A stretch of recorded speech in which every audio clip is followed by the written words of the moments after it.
Hey, what's going on, everybody? And thanks for joining us again. We're live. And today we are just seeing a wild world, a world of chaos. From the macro, just this planet we float on, to the micro, the plastic in your testes. But from that, our first topic of the day is how the Chronicles of Onijah Ahmed has taken the eyes of the world. We're going to break down how this American woman is taking over Pakistan, or maybe now the world. But the second topic of the day is going to be how researchers are finding a significant amount of tiny plastic particles in men. And then finally on the day, how scientists discover Earth's inner core isn't just slowing down, it's also changing shape. Ooh. So with that being said, sit with me as my co-host, Will Hubert. On the keys, as always, Dougie Fresh. And in the... Sorry, wrong camera. And then sitting in the Pickle Gallery, as always, Silent Destroyer. And so let's get this baby going.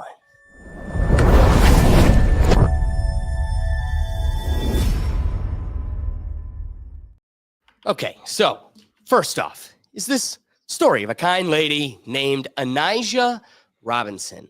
Now, Ms. Robinson no longer goes by that name. Oh, actually, you know what? Oh, for real? I'm seeing it now. Before we get into this topic, because it is a sweet, dense topic, I want to have an update. So let me bring Silent in here too. Here's an update. Last week, first topic of the day was a tragic story of discrimination, as you know, a large-sized rapper was being discriminated against by Lyft. You know, it wouldn't be breaking content if we weren't keeping you in the update as stories evolve. So Miss Demas, that's her name. Yeah, Okay. Demas, Like, Big what's her name? Demas.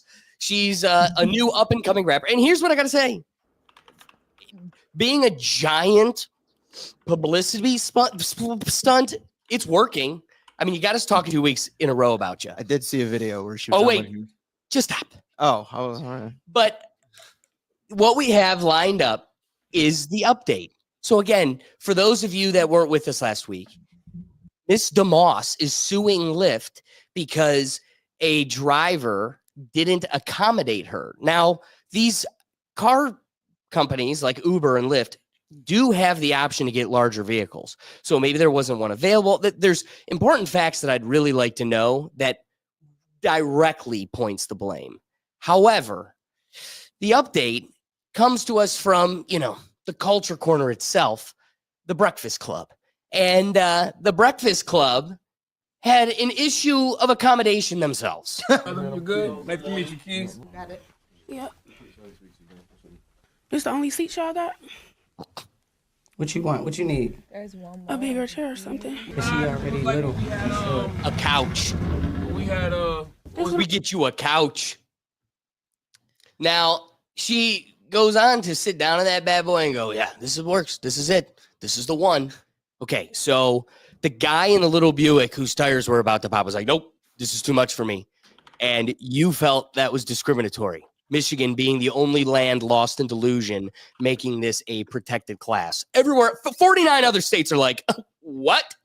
But this poor guy wasn't able to accommodate you. If the accommodation is a couch, then no, the little sedan could never make. I think that this guy's attorneys, or really Lyft's, billionaire attorneys, right? These guys whose job it is to win already is super easy. Oh my God. They woke up, we're having breakfast, because you know those white guys in Chicago, they're always logging into the Breakfast Club, and they were stoked to see the couch come out. It's such a You know what? I can we keep this like little like story going like multiple weeks? I need some more updates of this person. I need to know that at some point she got famous enough to where she could afford a plane that accommodates. Let's be real. Well, that's the Soul plane. Snoop Dogg flies that one. No. The Snoop Dogg flies that plane one. that can carry her weight got blown up in Ukraine, so it's no longer viable. Sorry, guys. Ooh.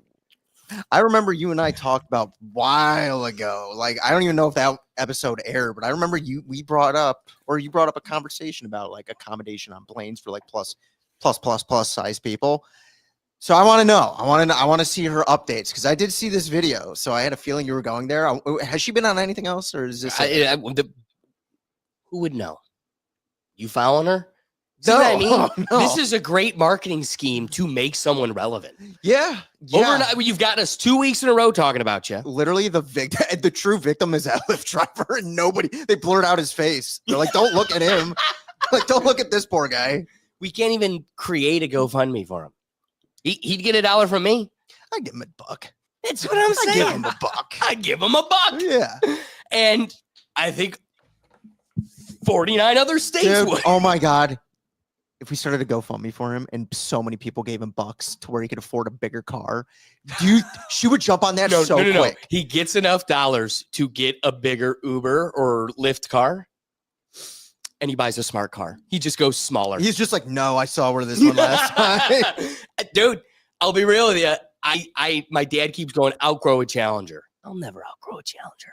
But I'll tell you what, the thing that's super sweet, my next car will probably not be that.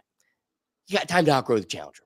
But I got to say, the sweet thing for the last 6-8 years has been, I really don't have a back seat. Yep. I guess I shouldn't drive. And it's like, take me. Your most precious cargo in the back of your car is the golf clubs. You know it. You think the moss is going to fit? Dude, you would have to fold the seat up for her to get back. She could not get in that passenger seat. No. Dodge discriminates. Yeah, Dodge. And those two Dodge brothers are like, oh, yeah. yeah. Dominic Toretto, not you. We made it for Wiz Khalifa. Yeah. I did see that. I didn't watch the video. I just saw that she was on Charlemagne, and that it was like a tweet. It like summarized like, yeah, she wasn't able to sit down or whatever. And I was just like, one, why did you have her on? But two, then I realized I was like, no, I know why you have her on. And then three, what do you like Charlemagne? Charlemagne's like my size. And for the people that can't watch, I'm not a big individual. 5'5", 155 pounds, soaking wet. I can't imagine Charlemagne the God is that much bigger than me. He doesn't look like a big individual.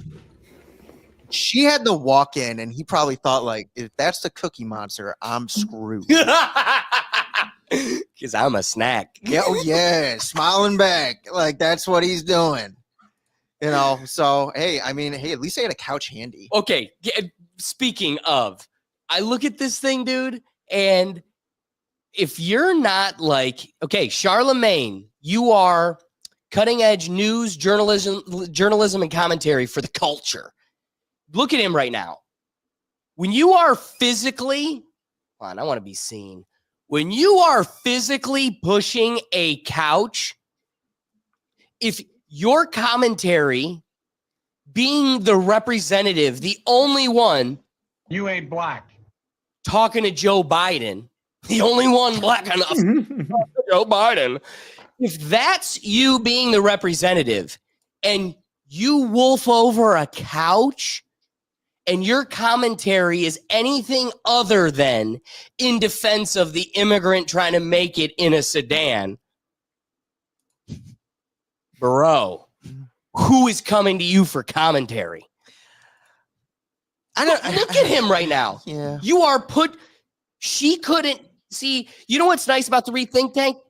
All the people in this room right now can move the chair themselves. I don't have to scoot it for you. We also could stand. Don't have to get that couch for you. We also could stand the whole time, and I don't think she could do that either. I would push back on your existence, on your truth, the way you look at this reality. I would push back and say you are unfit, literally and figuratively.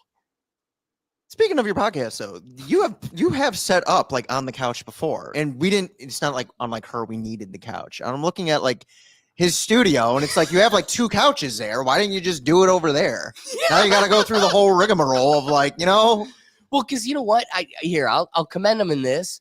That looks like a pretty No, like it's permanent a legit studio, but set. like, yeah, but you can't move that equipment to the couches, knowing like Yeah, you know what's funny is how versatile I have made this room. that's what I mean. And I'm not the $1 billion podcast show. That's what I mean. Like, you could literally click over to mine, yours, and Doug's live stream of the inauguration, and it's a totally different set over there. Yeah, it's 5 feet that way, just like there. So, And it could accommodate 4 Dougs all sitting on each other's laps. like, if the woman wasn't able to fit in the little lift sedan, you looked at the office chair and was like, why not? She'll fit that.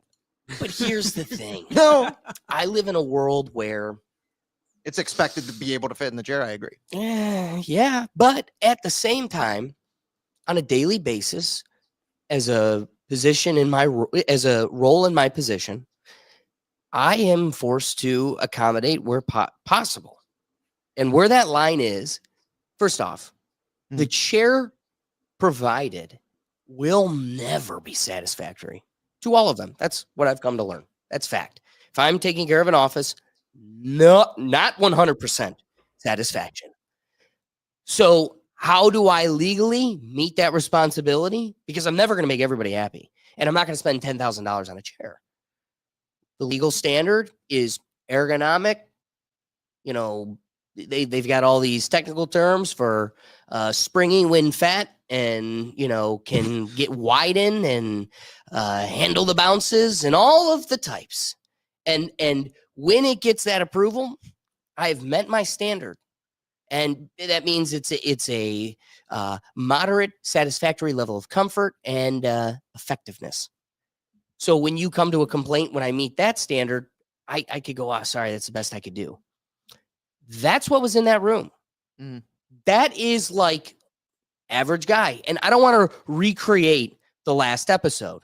Go to the last episode where we show you the spectacle in 1960, where everybody would travel to come see the fattest man. Oh, it was even And he earlier was like than that. 200 pounds. Yeah, you're right. It was like, It was like, yeah, it's like 1900s. even earlier than that. Yeah, it was like 1800, like 1880 or something. Yeah.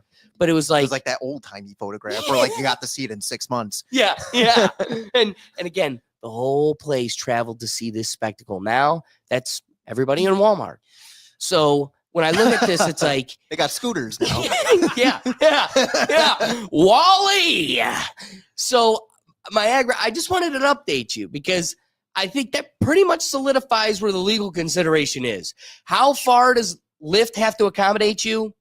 If they've got the standard ergonomic office chair and they need to replace it, not with an even a bigger chair, but a couch. And you could say that's all they had on deck, baby. That's all they would ever have. It's that or the floor.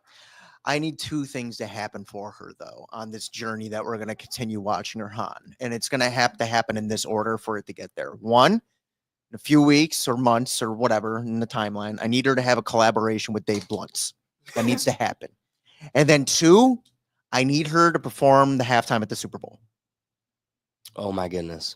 These are things. Hold on. Wait, if you think your dad wanted to turn off the halftime show this year, you're gonna lose. Oh, that's fine. You're gonna lose people with that one. I want to see the L on the TV, but what I also want to see is just a stationary couch sofa at the 50-yard line of the Super Bowl, and that's the performance. Dave Blunt's. I'm just saying, like that. Remember, like, dude, imagine the journey this podcast would go on to get there. I would say, and again, remember We'd when be rooting for her. Remember when music had talent? Like, there was a time where you had dueling pianos. Now we could just have dueling meatballs screaming at each other. Oh my God. We should get them both sitting on a piano like old timers would do.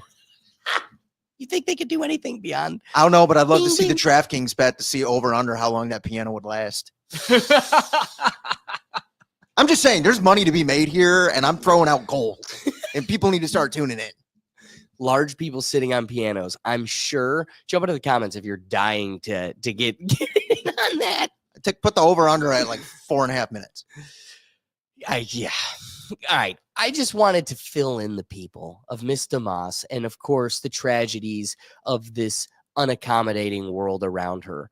But now let's transition into, I think, what will probably be the hottest topic of the day, and that's Miss Onijah Robinson. But she has dispelled herself of that name. It's Miss Onijah Ahmed. She claims to be the wife of a Nigel Ahmed and has traveled to Pakistan to be with her husband. And through her gallivant through the country, she has become so much of a spectacle that she's audibly saying it's her plan, and she's expecting the cash as she takes over Pakistan to rebuild it and make it better. I hope he's saying the right things, okay? Like I said, Pakistan needs to be reconstructed the right way. Do you hear me, guys? Make sure y'all get this on your camera. I'm married to Nidel Hamid. I'm Onijah Hamid. We are moving to Dubai very soon. We're going to have our baby in Dubai, okay? I have my son, Jeremiah Robinson, Sire Pitt. His father is William Pitt. Jeremiah's father is Lewis Thomas. They will be rich. The Irene family, Kiki, and Lika, the rest of my family also.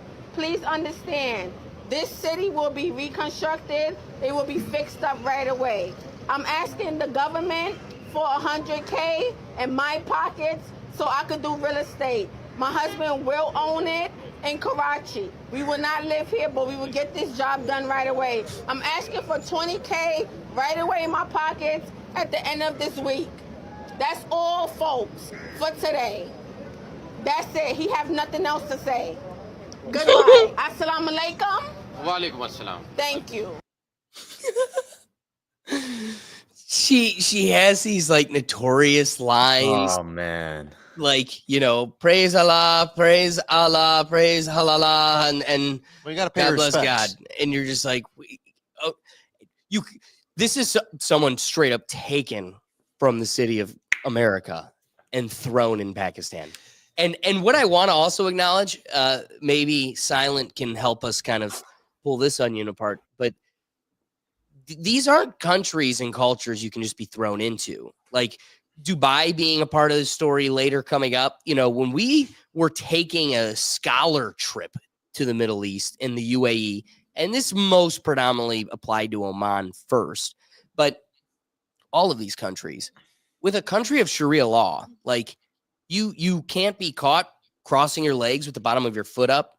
You really shouldn't eat with your left hand. If depending on where you're at, it's increasingly more severe.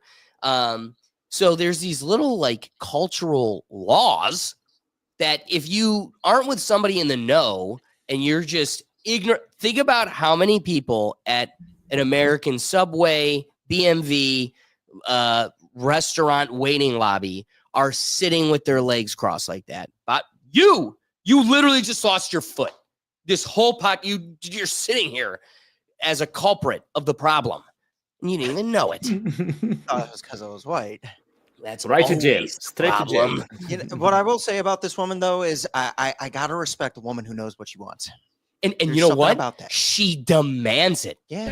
This is my bodyguard, and he will be getting paid over $100K every 2 weeks. Everybody's getting 100K. That's what I'm saying. Oh, and you know every what? She's week. getting the cash. Was that Every her 2 husband, weeks. though, in the first video?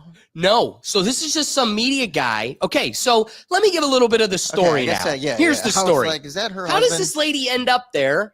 How does she end up in Pakistan? Okay. And where does Nigel, the husband, come into this? Was it Nigel Um, or Nibel? It doesn't matter. It doesn't matter. I thought she said it Nibel.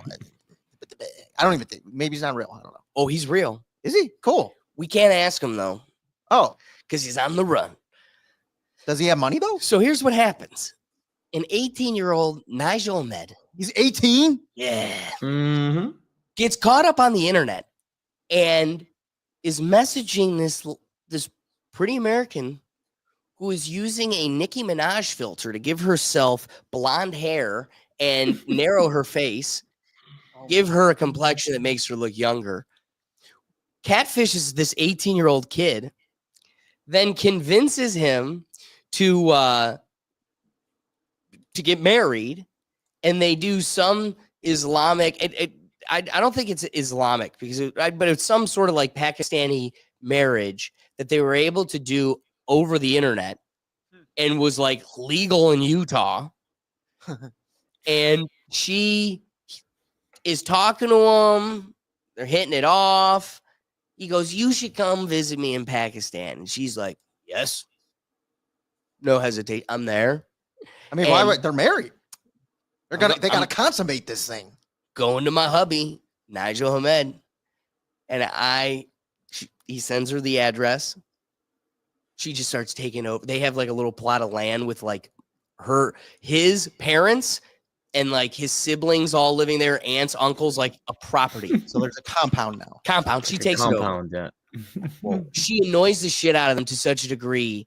They run and flee the property. She's become such a hell space to them that they run and escape the property. She takes it over. Now she's running through Pakistan, declaring her marriage to this guy and how they're going to make Pakistan better. But I am going to go back to Dubai with Nigel and have a baby. And they're like, what? And so the Pakistani people are eating this up. It's like an albino lion just walking through town. That would kill people. Maybe like an albino elephant. Everybody's just like, come take pictures and talk to the spectacle. So she not only is like living in her own delusion, but also because she's such a spectacle in this location, she's being fed this delusion, like being swarmed, cash coming out of random places. So one of my favorite scenes is here's like her, here's her and like being swarmed by media going to the hotel she was staying at, right? So and this is over the series of a couple of days. Now, when she gets in there, I want to cut to one of the media's videos because the audio is so much clearer. But this is her just picking up right where that video left off, walking into the lobby of the hotel that she was staying at. This is a nice hotel. She's the owner right here. Thank you. I'm not the owner. Sorry, ma'am. Go get the owner, please. The owner is not here, ma'am. The owner. This is the owner. Say hello, everybody. This is the owner. Say hello. She's very shy. Don't worry about it. Excuse me, ma'am. Yes. What are you trying to do here? I was trying to help your hotel. Now, you have to shut this hotel down because they cheat people and they take people money. I love this queen. I love this influence. woman. She's flexing the Nothing influence that magical she about what has. she's doing there. What's that, Silent? I said she's just flexing her influence already. She's like, yep, nope, let's shut it down. Nope, Yep. nope. These guys take everybody's money. Just shut it down.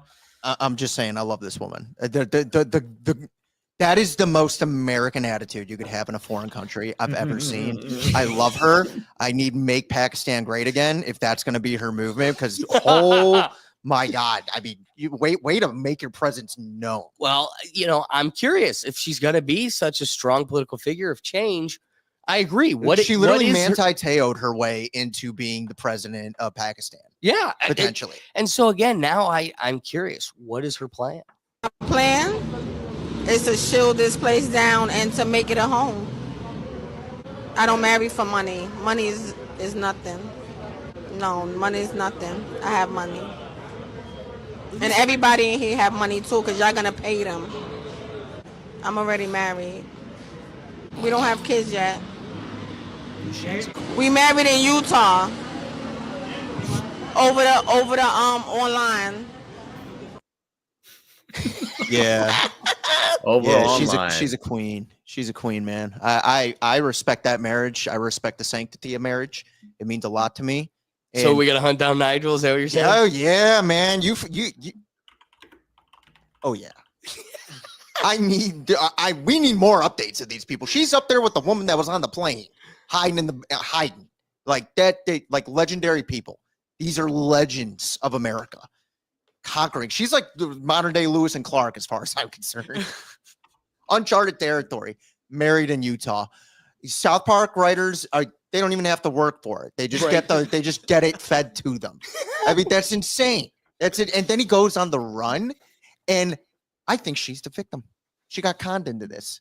I mean, sure, it may, She's on the other side of the world. Getting conned, you say?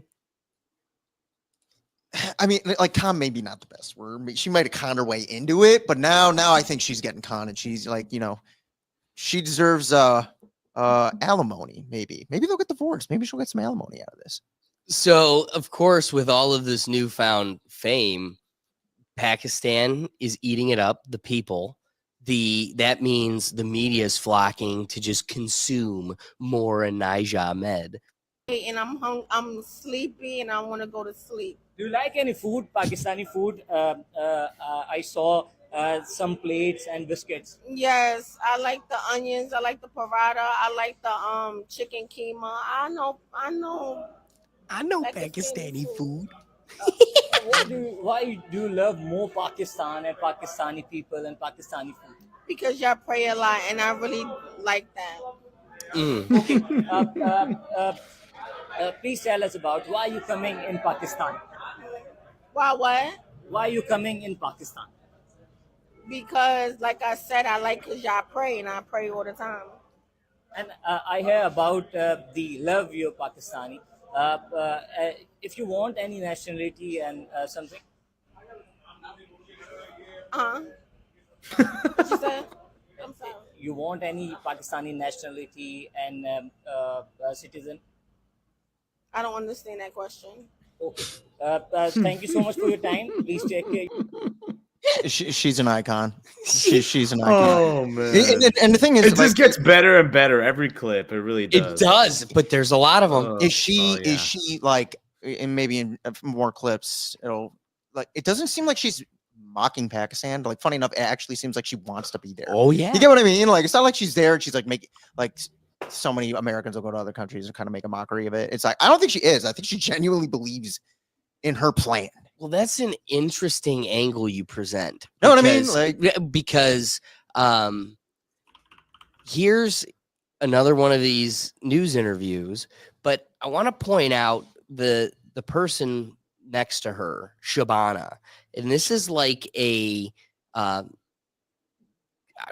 do we describe her? Like a Pakistani representative that is like a liaison, and she's in a lot of these clips with her, and she's taking her through it's kind of bizarre. And when you see clips like this on how she leans on Shabana, it's one of these like, okay, wait, is there something else going on here? Feel great, Shabana. Do you want to go back your country? It's private, but no, I do not. I'm from Pakistan now. How Pakistan helped and take care of you? Shabana, would you like to speak, Shabana? Okay, she's been taking care of me. Thank you very much. She's taking care of yours. Yes, everybody. This is my team. Okay. Yes, hi. Interesting. Now you are feeling well. Yes, I'm going for sonogram. Okay. Yes. Oh my God, just give me Okay, बिल्कुल सच्चो शबाना जलानी के साथ बहुत मुतमईन है ये खातून और बहुत खुश नजर आती हैं. So here's one thing I just want us to see. So Shabana and a team of like clearly like representatives or liaisons. Yes. And you could say that Pakistan wants to ensure that now that this person has all this attention, that there's no negative attention from like her being mistreated, so they want to protect her. So I could see that angle. But here is Bilal Hassan, and one of the clips here.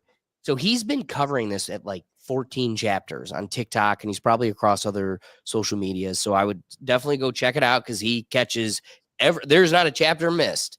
And yet he brings up a really interesting angle when it comes to Pakistani media as somebody who is a representative and somebody that's like in that business, how it relates to American media. And I don't know, it presents an interesting angle. Onijah has managed to do for Pakistan what thousands of dollars of PR was not able to do. Allow me to explain this. Pakistan has an image problem, a reputation problem. It's the post 9/11 years, the war on terror. We were all stereotyped as being terrorists, and Pakistan also has blame for it because it was hiding one person over here also. But again, one problem over here is, which I want to highlight, is that people mostly in America and most of the world, but specifically in America, have this big problem where they cannot differentiate between a government and its policies and the rest of the population. Like, majority people over here in Pakistan understand that America is a big country. There's 350 million people that probably live in America, but all of America is not similar to its government and its policies. But in America, it doesn't work that way. So like if the government says that like someone is just shouting over there, they're like, yeah, Pakistan, bad guys, bad guys, bad guys, and these terrorists and everything. So majority of Americans will think that all of us are like that. And that is a problem. And that is what we were working against. So what happened was like, it was, I think in the mid 2010s, our government was like, you know what, we're going to go on this PR thing. And they started hiring these Instagram bloggers. This is it. Listen to this part. Paid PR trips. And now I'll tell you what went wrong over here. There are two things that specifically went wrong over here. And this is where Onijah got it right. And I feel like it was divine. She was divinely sent to Pakistan. She was divinely sent to Pakistan to do the Lord's work, to do the work that none of these people were able to do. Or calculated. All of these bloggers, majority of them, and they're very big. You'll probably know them. I don't want to call anyone down. You can just search them up. These were people who they came over here and they pissed the local population off. They pissed us all off. I'll tell you what went wrong. The majority one, all of them were white. It's not like we have any issue with white people. No, I'm getting down to that. These people. One thing that Pakistan has is a colonial hangover. And by colonial hangover, because we were formerly colonized by the British, people up in the government, the elder population, has this complex where they want to be close to whiteness, where they need the white man's validation. So they obviously hired the white bloggers, all of them. And what pissed the local population was the fact that these people got access to parts of the country where even us locals could not get access to. And we were like, excuse me, like, why does this person from Romania, Poland, or like, I don't even know, who probably just has a lot of followers, but why does this person have access to this part of the country, which I've never been able to go to? Or this man from Arizona, like, why? So people started questioning that, and they started commenting that, one. And number two, a lot of these bloggers would come and work in conjunction with us, with someone like me who has been working in travel, tourism over here on the ground and speaks your language, the colonizer's language also. I can call you out in your language also. You know us. So they used to work in conjunction with us because we're the people who put the country on the map in the first place. So they used to come and hang out with us. We used to show them the places. But it started pissing us off. You know why? Because they would never credit us. They would never tell the people that, Master hey, you know what? Paki. I hung out with Bilal and Bilal showed me this part of town and everything, and shout out to Bilal. They would never use their privilege. They would never use their privilege to amplify the voices of a person of color like me, someone like me who lives here and puts my country on the map. They would never do that. They would instead be like, yeah, I discovered this place. I did this place. I. And you know what? Bitch, I speak the language. I'm going to call you out. I speak your language. And you know what they did? They started blocking us. But you know what? It just pissed the local population off. So now what happened was, after this wave, now whenever any, specifically like a white blogger would come in and they'd start doing this, you know, this whole charade of, I love Pakistan, I love Pakistani people, I love the food. So, and it's like a very cliche script. People will start commenting, they're like, paid blogger. They have a script. And, you know, because of this, what happened was a lot of us locals would stop hanging out with them. Like whenever they'd message us, I was like, I don't want to hang out with them. I was like, probably as a paid blogger, this person will probably like go like hang out with Pakistanis, will want to show up Pakistan and everything. But they're here for the clout. Because they're going to say the same script. They're going to get clout because Pakistan is a beautiful country. And How much clout is in Pakistan? you will get clout for it. But will they amplify my voice? Will they want to listen to me as the Pakistani about Pakistan? No. And so you know what Master happened was, Paki. there's a term that has come out. A term has come out in Pakistan which is called Sasta Gora. Sasta Gora means cheap white person. Thanks. White person. That's cool. And that is the last thing you want to be called as a tourist in Pakistan. They're like cheap white person. That means this white person, this white blogger is over here, and this person is cheap as fuck. They're here to this guy off of us. crazy. They want the free trip. They want the free clout, but they don't want to give us anything. They don't even want to share the clout. They don't even want to say thank you. They are Thank you. assholes. And you know what Onijah has done over here? Onijah was not even hired by anyone. She was not hired by anyone. She just came. And she was just being her batshit crazy self. But you know what happened was our people were nice. Because we are nice people. And it happened in the eyes of the world. The world saw this, and the world is seeing it. And I'm reading all the comments. And you know why? This is why Mark Zingerberger wants to shut this app down, because the algorithm works. I've received comments from people over here from places like Trinidad and Tobago, Guyana, Bahamas, Barbados, Ethiopia, Zimbabwe, the United States. And if I missed you, please drop a comment. The algorithm here works. The algorithm, I'm going all on a tangent, but the algorithm works. Yes, you are. Instagram sucks. Because people over here are listening, and for once, I'm happy. I'm happy that people are seeing us for he's happy. for how we I'm are. glad for once. I don't know. I'm getting a bit emotional over here, Yeah. but yeah, this is what I wanted to explain. Like, You know what makes him happy? The fact that all the people he has slurs for is giving him attention. Yeah. Oh, nice. I do want to give him credit. He's got great hair. I didn't realize how much that clip got lost in a tangent. It lost me. I must have scrolled. I didn't know how much he got lost in a tangent about stingy white people slurs, but because again, no one else is allowed to have them, but you could just honky away. And I just want to get back to a point that he totally strayed away from, which was like the hard-hitting front quarter. There was a huge media marketing campaign globally that paid American content creators to come to Pakistan, that paid Pakistani collaborators to or content creators to collaborate with them.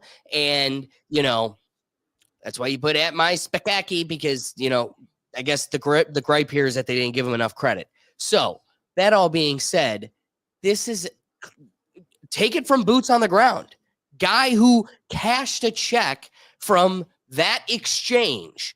There was a media campaign to make Pakistan look more welcoming, put it in a more, you know, civil, maybe Western world, at least in a light that makes it more attractive to the people across the globe.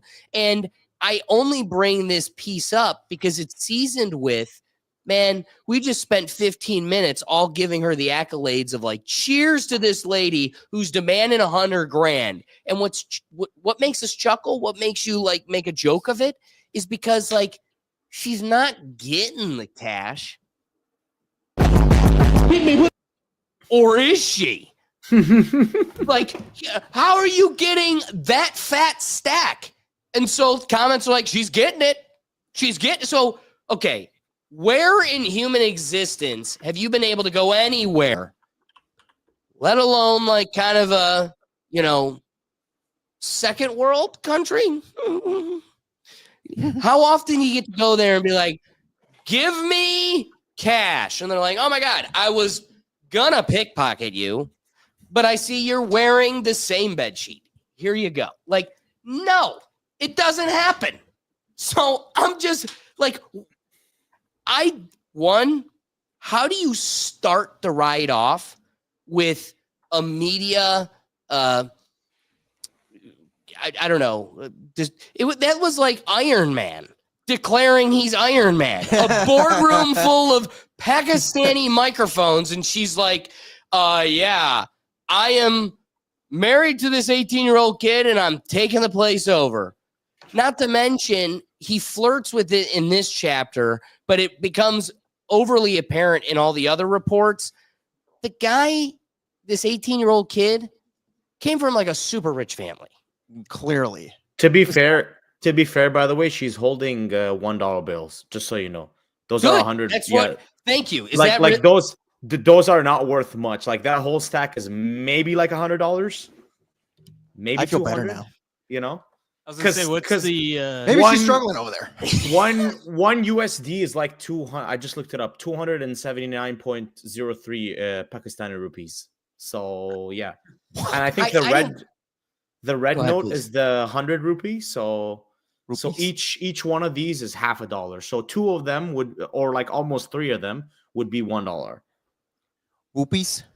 It's over there with their whoopies, like Legend of Zelda. That's what she's doing right now. She's conquering dungeons. Mm-hmm. I mean, she's still getting paid. Don't get me wrong. It's just not as much I don't as you know. think. I mean, here's the thing. She asked, wait, so she asked for $100,000, and I guarantee you she did not know the currency rate. And they just gave her all. You know what I mean? It's not like They gave her like $6, and she's just like, she's like, whoa. She's like, I'm balling out now. Yeah. Oh my god. Well, okay. I didn't want this to be like our Super Bowl special on the Reactions channel, or like, you know, the inauguration or the election night. I didn't want to get lost in 20 different clips. But one funny series that you could really appreciate if the listener go like search it, when the representative takes her to McDonald's, she orders like everything. She's like 5 cheeseburgers, 5 fries, 55 burgers, 55 and the fries. guy just looks at her like, seriously? And she's like, yeah, do it. Welcome to America. And then you sit there and go, but why'd they do that? Why'd they do it? She looked at him like, he's like, seriously? And she's like, yeah. Queen. I'm telling you, I love this woman. I don't care. Like, she's such a queen. She has no idea what she got involved with, and she does not care. Well, so again, I kind of subscribe to the, as much as I want to believe this is just a catfishing story gone funny, I do think so. Like, this is her getting huge, just doing weird TikTok dances. And who's she doing it with? Like, a cop. I got a hunch if Doug did this to a Pakistani militant, it doesn't go so smooth. They would enlist him. Yeah, you're coming with us. Yeah, you guys would probably never see me again. I just, oh man, I like, you know what? Good for her. Like, even if they're paying her, I can't. I can only care so much. She's there. I'm here. I'd prefer this. So I'm gonna see if I can. I'm gonna try to read it for the user at home, because we only get like a translated. Hey, that's the guy from before. Yes. Okay. So here's him sending Onijah Moore off. Doug. Onijah Moore. Is that his name? There you go, buddy. Sorry. Nigel Thornberry. Onijah Ahmed was getting interviewed by this guy. This is the same guy from the beginning. This is him sending her off on because somehow there came some diplomatic agreement that her stay here for the last like 2 weeks, running rampant in Pakistan, has run its toll, and it's time to go home to New York. And they're going to safely fly her home back to New York. I am very glad that our sister, Onijah Andrew Robinson, who traveled from America, has safely returned to her homeland. During her visit to Pakistan, she faced some challenges, and I reached out to her and brought her at Chippa headquarters. Okay. We did everything we could to provide hospitality, and I take great pride in having the opportunity to serve. What do you mean by that? And spend time with her. Unfortunately, she was deceived by someone online, which caused her distress. However, we ensured she felt representing the kindness of Pakistani people. Now it's moving fast. What the heck, dude? By utmost hospitality. We want the world. What the heck is going on? That we are committed to humanity. Therefore, we did our best to facilitate her for. Yeah. When I held a press conference with Sister, I noticed that her mental state was not ideal, and she was even hospitalized for a few days. They said sonogram. Okay. She has now returned safely to her country, and I am truly relieved. My prayers and best wishes are with her, and I hope she finds happiness with her family. I also want to thank the media friends who can cover this entire campaign. Well, that's weird. Regarding Sister, yes, showcasing a positive image. Okay, this might be a stunt. of Pakistan to the world. Our hospitality and spirit of humanity have been recognized globally. Oh, this is his son.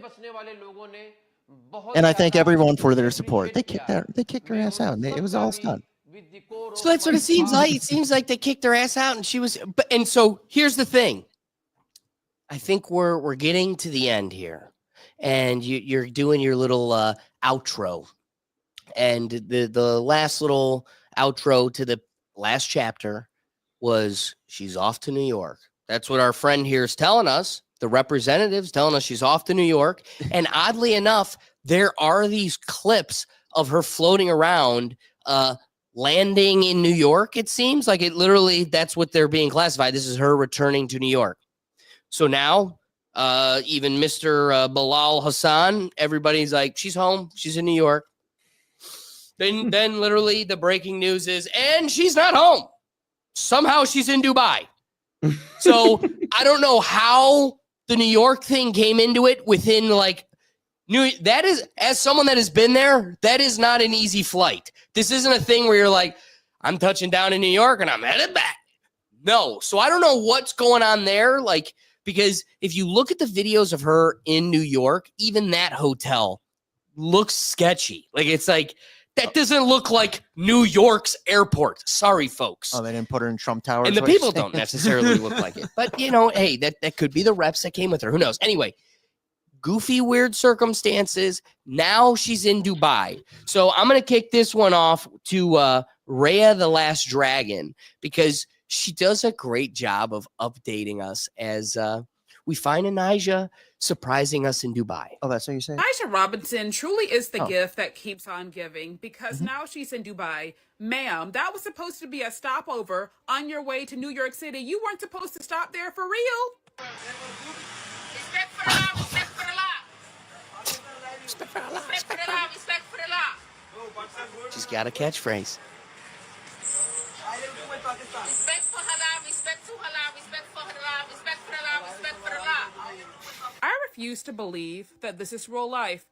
How does she already have an established fan base in Dubai? Wait for the camera to pan. Do you see all them people? And she's doing meet and greets.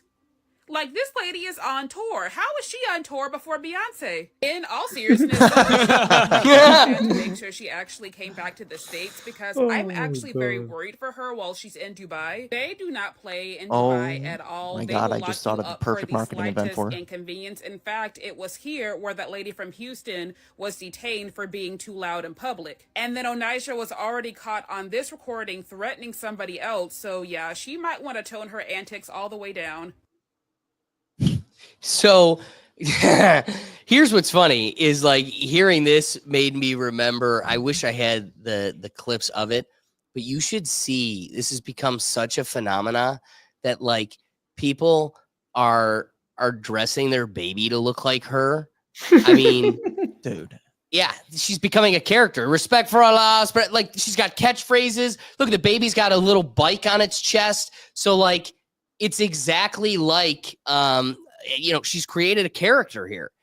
It was one that Rhea was speaking over. So I want to highlight one specific clip to end on here of her in Dubai. Again, this is going to be developing. Maybe just like Miss DeMoss, I'll have an update for you next week.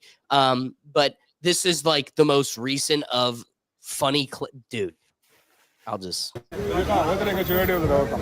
If you don't do something, I'm gonna burn your face. And let's see if you touch me out here in the streets. I'm dead ass. I'm not playing. I swear to God. Oh, I love her. Y'all must be freaking sick. The only place I'm walking is to the bathroom and back. Hey, what is Ahmed? You got Ahmed? You talk to. This lady rules the world. They need to start making children's books Where in the World is Carmen Sandiego for this woman. She's running the show now. She's taking over. This is a woman with a plan. I don't know if her husband's even real, but this woman has a plan and she is executing it somehow amazingly, swimmingly. and okay. I have unpacked quite a chronicle here. I mean, this is a Shakespearean Odyssey. While that being said, Will kind of highlighted it pretty well. When we look at like this clip, it becomes pretty evident that like this was a publicity scheme. Well, when he brought in the media, I was like, really? Exactly. No, and did the media know she was coming? The great light we're in, and as even that Pakistani content creator said, you know, it isn't just America. It's, you know, all these countries across the world. It's getting all this great attention, and the representatives around her. She's TikTok grittying on, you know, on a military man. Like, what? Come on now. So I think it's pretty clear that this was a stunt. I think Pakistan was like, all right, we've had our fill. We let you gallivant through town and no one cut your hands off. So we're going to send you home before something gets bad.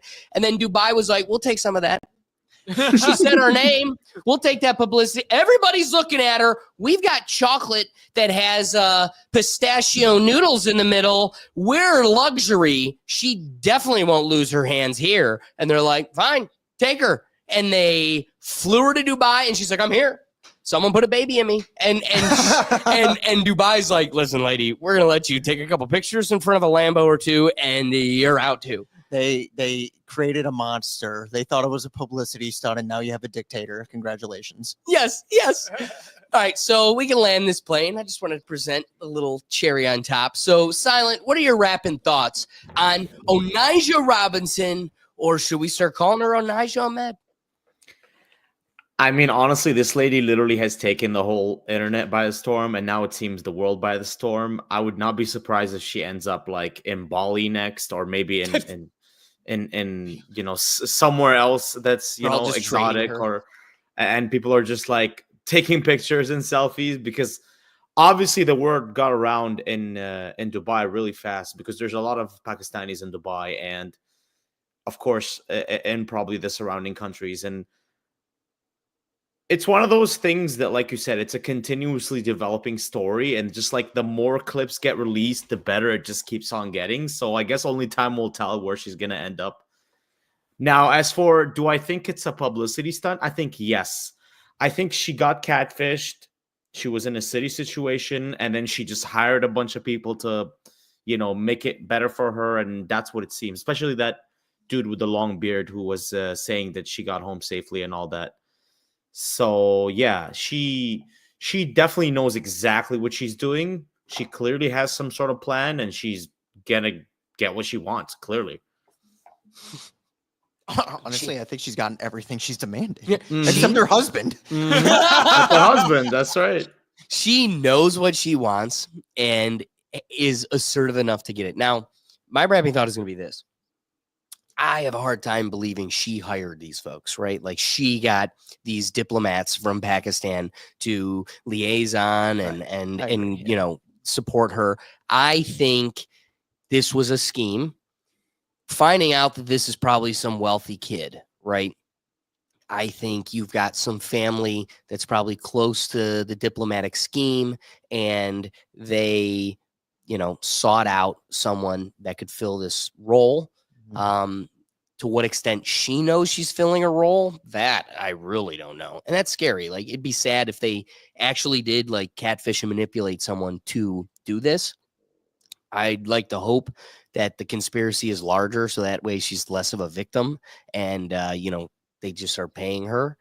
But it does feel like this was a scheme to make the community look safe.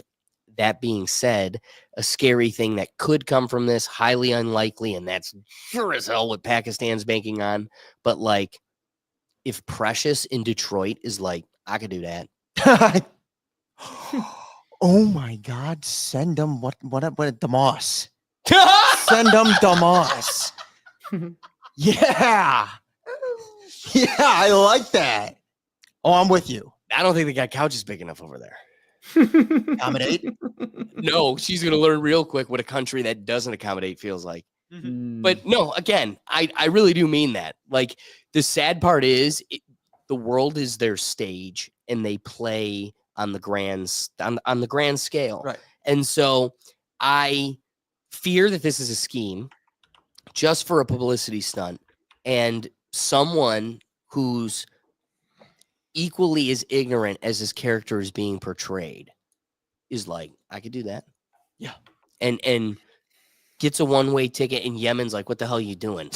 We don't have chicken bones to hand out over here. That's what I mean. You're gonna have like other people that are like, well, what hasn't been picked yet? That's the thing. Like, going off your point, I guess my repping thought is too, is like, one, yeah, I think it's a publicity stunt, but I don't think it's one they like intended to have. I think it's more like they realize this woman's coming and are like, what do we do? Or are we going from here? What I don't get though is, why did they say she landed in New York and then she's in Dubai? Like, why didn't they say like, oh, she wanted to travel? I think it was a more? layover. I think it seems to be a layover. I think Dubai, was the layover to New York. Very well could be. And that's why I think it's like misreporting, because it's just like people's videos they're sharing, and it very clearly it's like, hey, people from over there. Let me fill you in on a little inside baseball secret. New York's airport, while still New York, sure as hell does not look like that. Yeah. No, who knows? Maybe they gave her like a week-long layover, and that was part of the deal. Yeah. You know, I you wanted to go to Dubai, go see it, go spend stand a week in the there, Burj and then Khalifa. you're going back to the Bronx. Yeah. I don't know, but like or Utah. I don't know where that thing is. Whoever decided for the publicity stunt that she was going to literally show up and start taking it over, genius. Get a loudmouth. Yeah, seriously. Get a loudmouth American who got conned. And she's just demanding $100,000. Okay.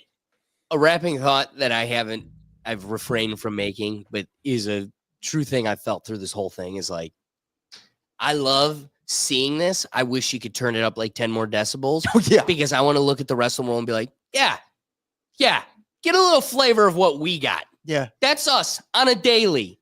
And I still hold the door. If I'm at Applebee's, I go, all right. You'd spit in my face if you had the opportunity, and your capacity is low. Yeah. And yet they're like, here's a Swiss guy. Well, what do you mean you don't have universal basic health care? Fuck you. Rolos and Twinkies, and I'm supposed to roll out universal basic. You don't have that. You know what? Take one. Just one. Take one for a day. Like, get her out of here. Get her out of here.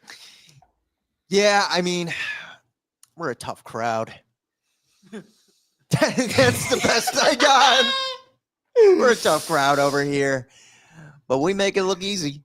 We make it look easy, man. Well, you know what? Let them get a little flavor of the crowd. They had little toughness. One black woman show up, and they're like, "What?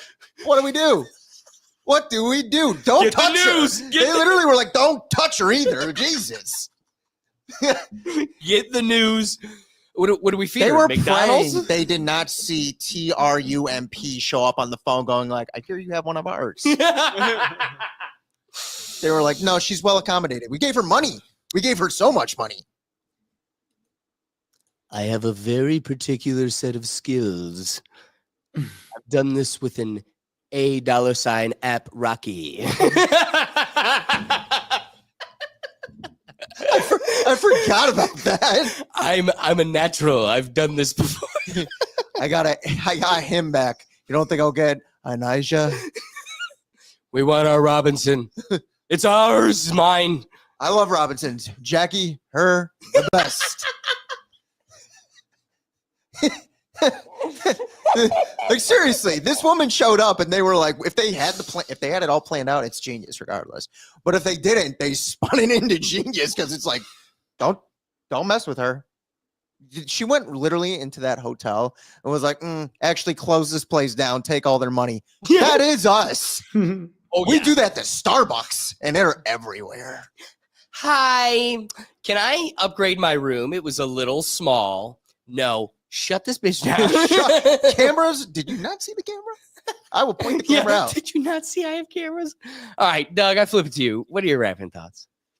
That Americans are definitely an acquired taste, you know? You really got to be knowing what you're getting into when you invite one of us over to your country and let us take over. We're a different type of people, I guess. Where is she from in the country? Oh, that I really wasn't able to siphon out. I was just saying, like, I mean, maybe Utah. Maybe she's from Utah. Dude, send her someone from the Bronx. Like, just send one. Just one. Like, drop them in like Fortnite. You know?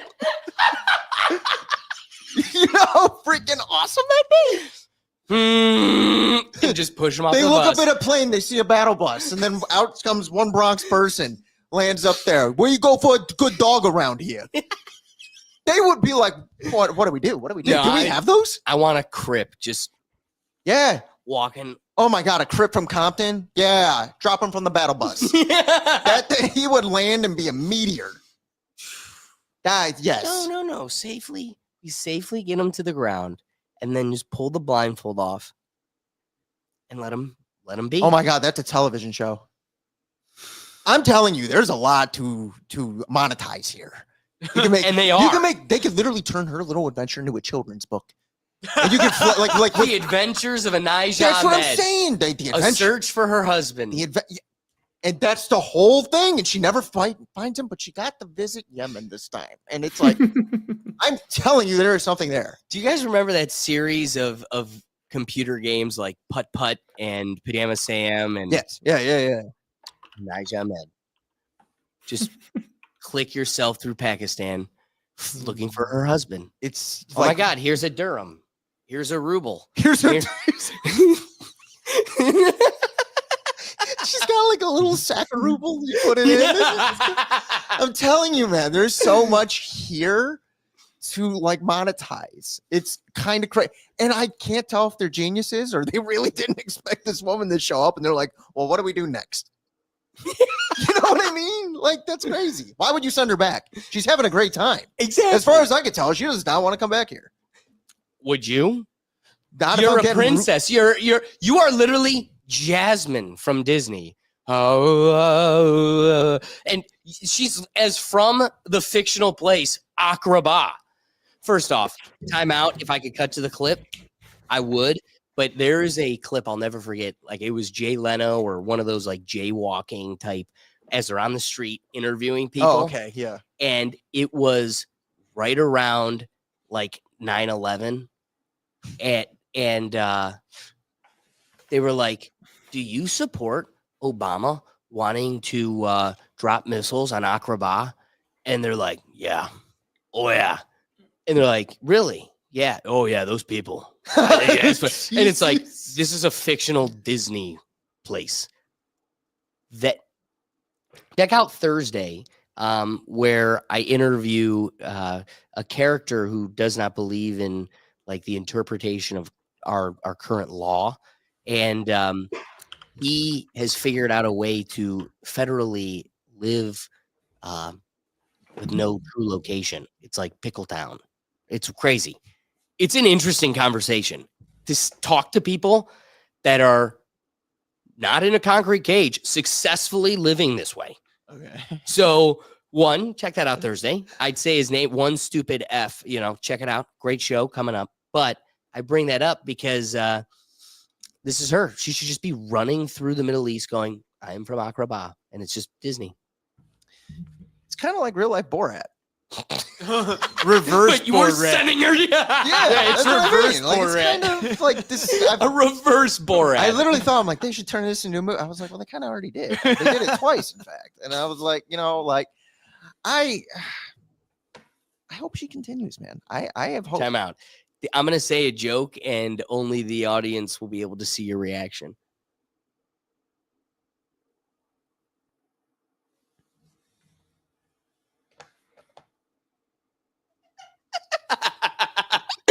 Couldn't resist. So that being said, shout out to Ricky. Ricky's out here with Wi-Fi on the plane. Get excited because as we transition to our second topic here, I want to get excited to announce that Just Another Day TV is going to be joining us once again. Finally, it's been a long hiatus as the global man has been gallivanting across town. So we'll be excited to lock down Ricky again. But as always, I also got to acknowledge joining us First, let me get it. Silent, thank you for joining us in the Pickle Gallery. And guys, don't forget to like, subscribe, hit the notification bell. You can find all our shows and our content at our website. So be sure to head on over there. But again, the next topic of the day is one that, I just don't know what to make of it. Plastic and boy balls. So scientists discover Earth's no, that's not the Earth. Microplastics detected in human testes, troubling researchers. I'm having a hard time finding Ricky's comment. It'd be up here. Yay, silent. All right. Let's go. Get it going, dude. Let's go. Microplastics detected in human testes, and it's troubling researchers. Researchers have detected microplastics in human testicles, whether it's our bloodstream, brain, or lungs. Microplastic fragments of plastic seem to be turning up every time scientists score a new corner of the human body. Animal studies have shown exposure to microplastics can impact sperm quality and male fertility, but scientists are still in early stages of translating this work to human health. This is the largest study to measure how much of these microplastics that permeate the water, food, and even air end up in the most intimate recesses of male reproductive anatomy. Real talk, though. How does that get there?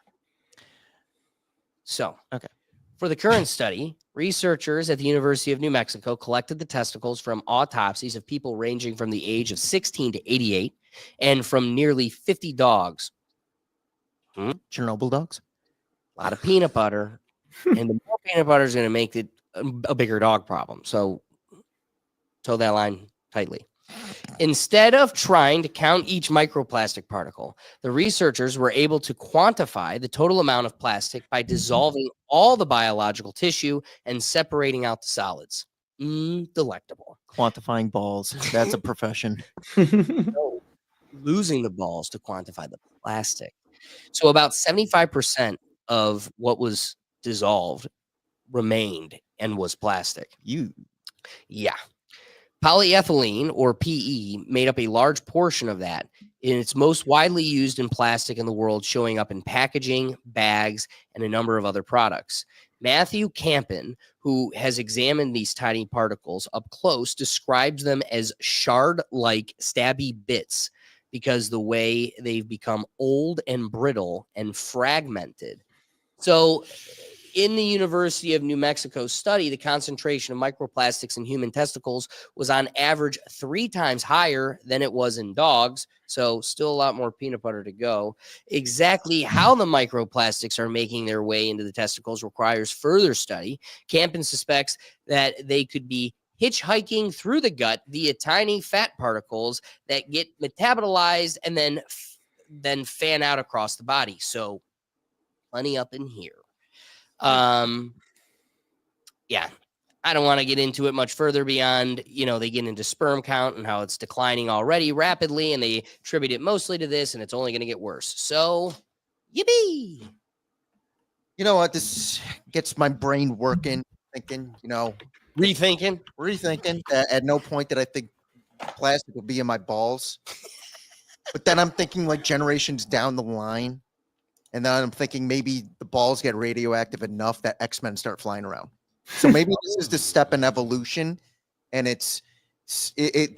Here's how I look at it. I love the way you present it, and if I could, love the X-Men theory. I do. If I could too. make we evolve over time, like evolution. And if I could make the track to that miracle of life more like a Tough Mudder and make it earn it, then only the toughest make it.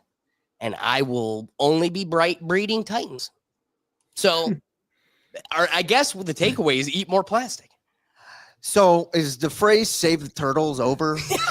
Oh my God. Can we retire that now? Oh man. I wish I had the clip ready for us. I didn't really think I did intentionally pull this for that and totally forgot, I think. Dude, I have a clip saved of Trump just recently, like Oh, I saw this too. Yeah. A week ago, like 4 days ago, signed plastic straws are back. And it's like, what, dude? Yep. Like, that's going the wrong. First off, we're not about to have that political dialogue. I want to have a talk about plastics. But okay, here's the line we walk.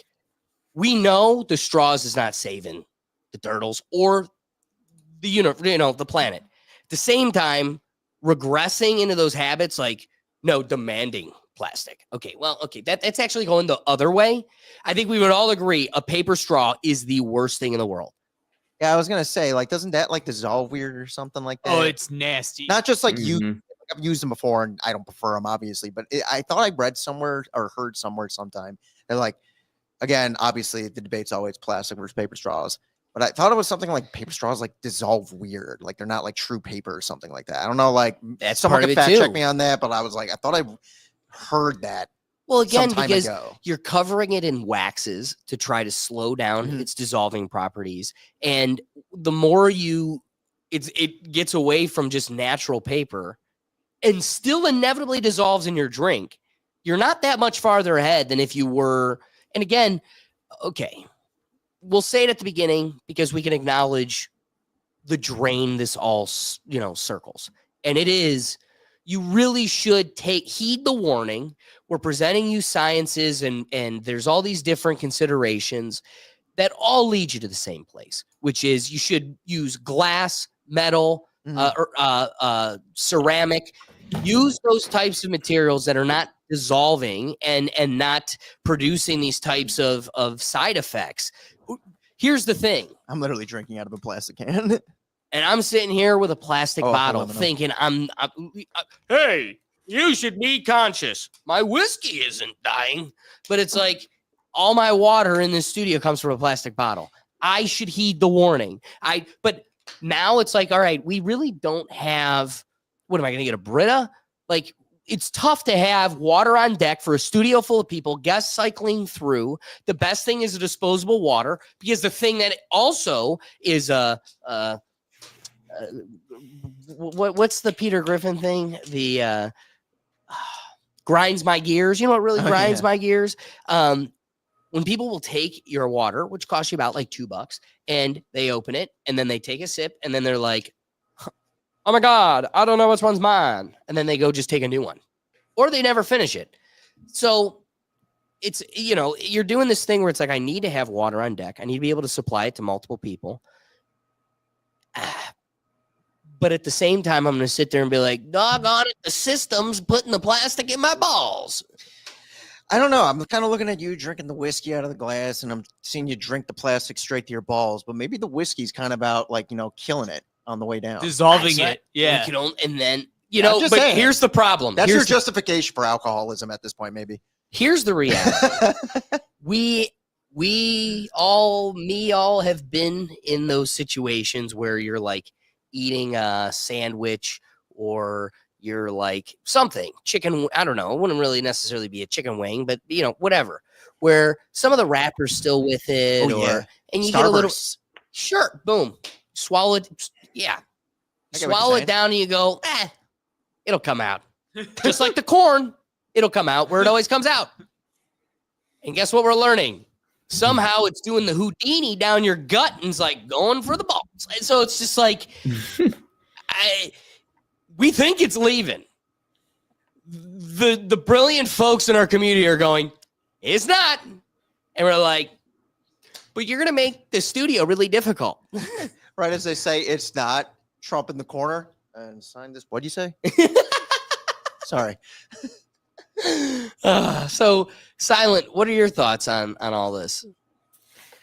I mean, let's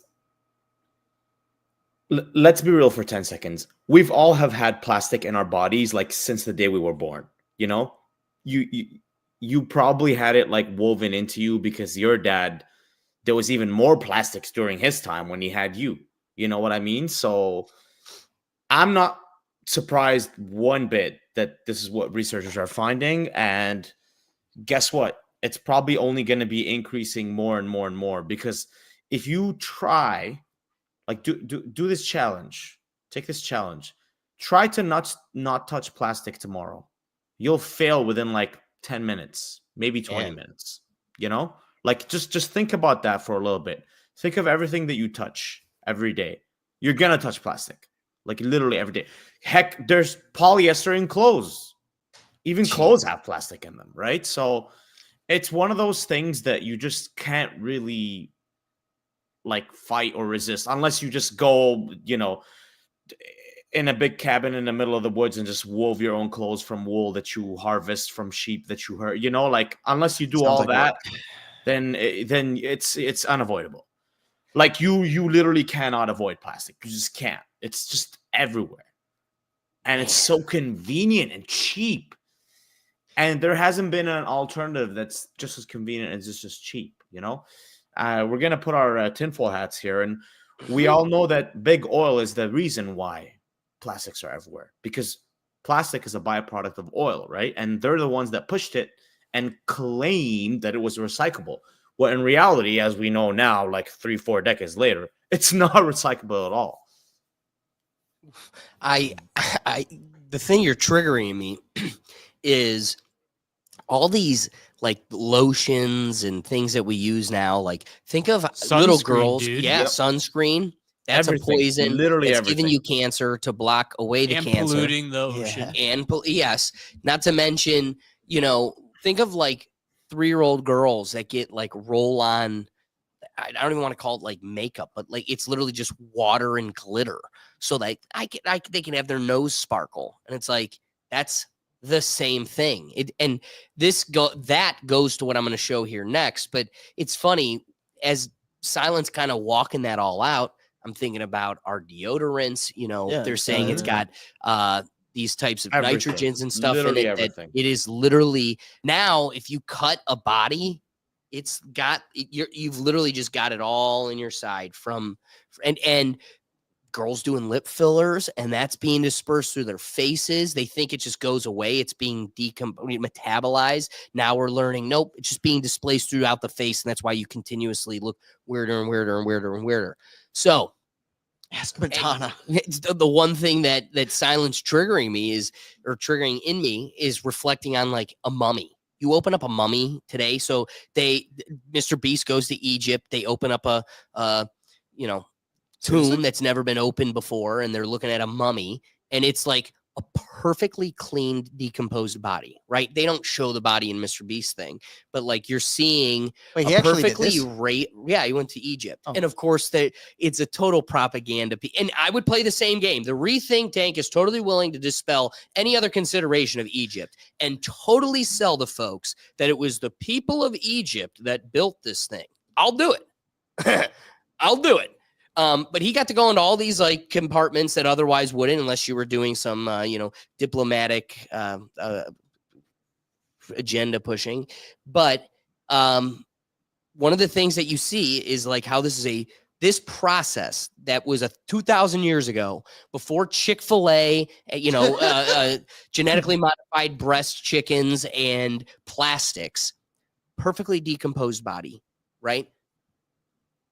If you were to do that today, like, let's just say like, when Doug goes, he's signing something for us and we're going to mummify him. That way, 1,000 years from now, they could go, oh man, look at this mummy compared to this mummy. And he will literally look like a sex doll.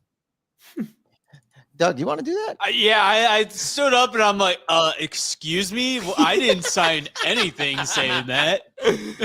Well, I'm just saying the modern person has so much plastic in them.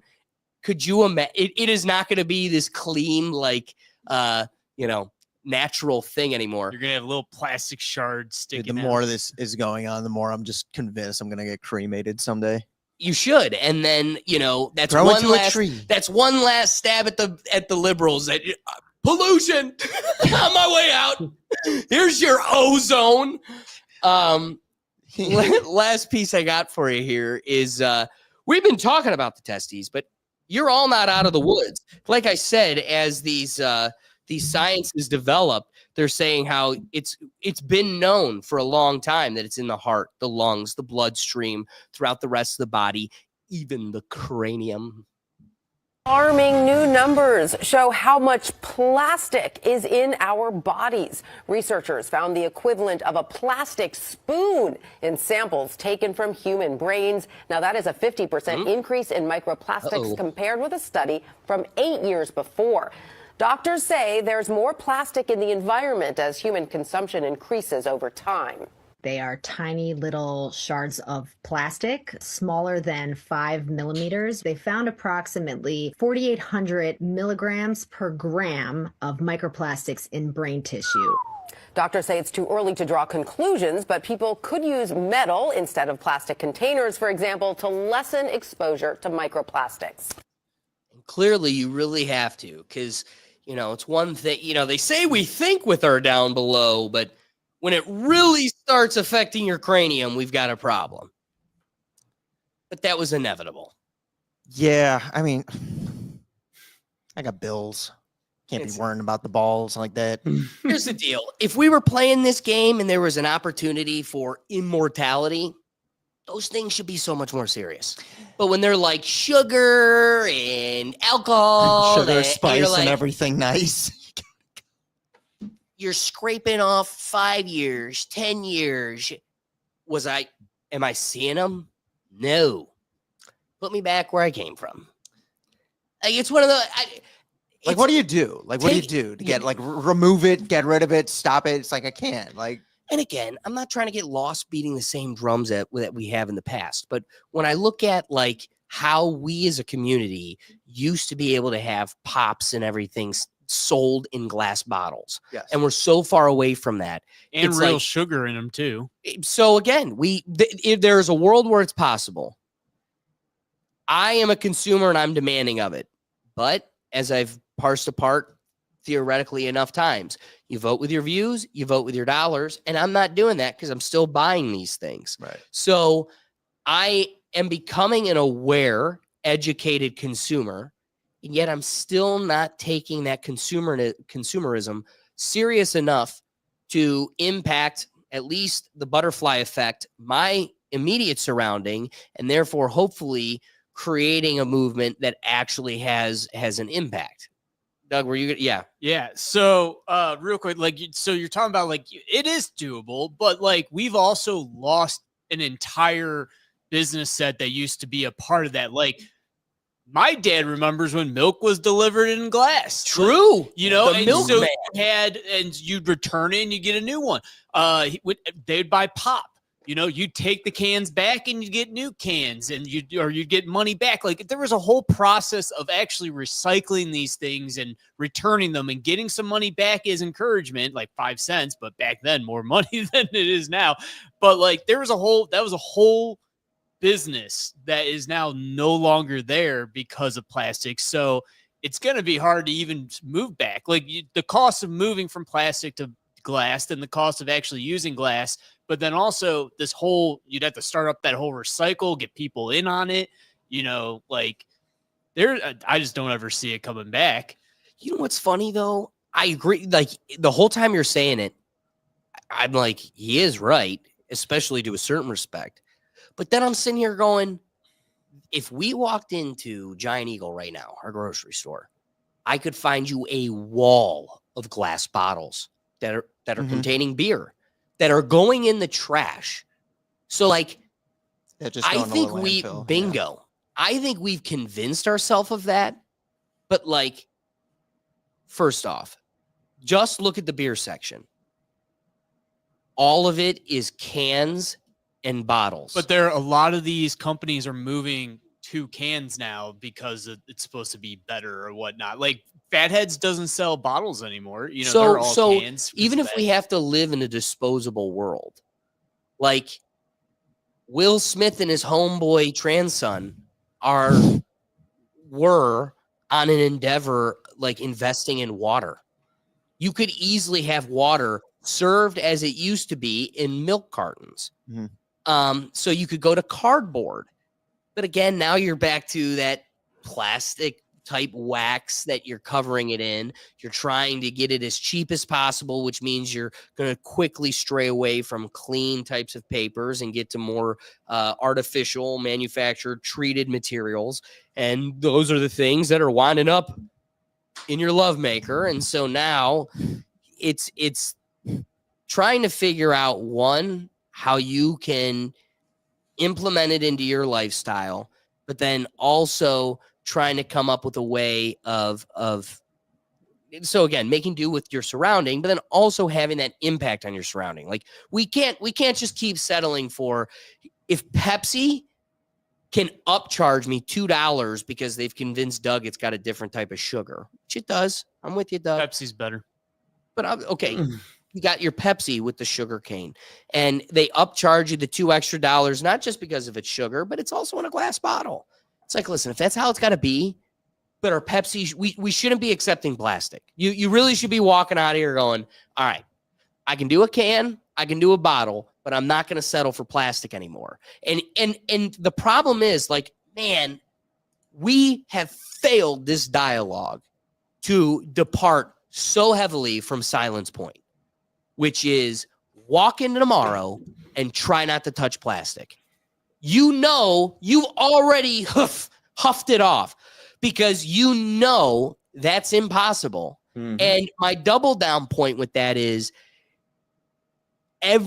once you're now thinking about it, you will see everything in your average lifestyle is served to you in plastic, warmed up in plastic. Like when you're microwaving the Panera's broccoli cheddar soup, the plastic is going into your soup. So, like, I'm not saying you can't get Panera's broccoli cheddar soup that's being served to you in that plastic container, but maybe your first step should be having a microwavable container that you dump it in and developing a habit of trying to cut that tie. Now it's so much easier to, like, you know what, I'm just going to start making my own soup. Like, whatever that next step is, but take the little steps. Stop putting in the microwave. Stop getting 10 packs of Pepsi Cola. Doug, what are you feeling? Well, no,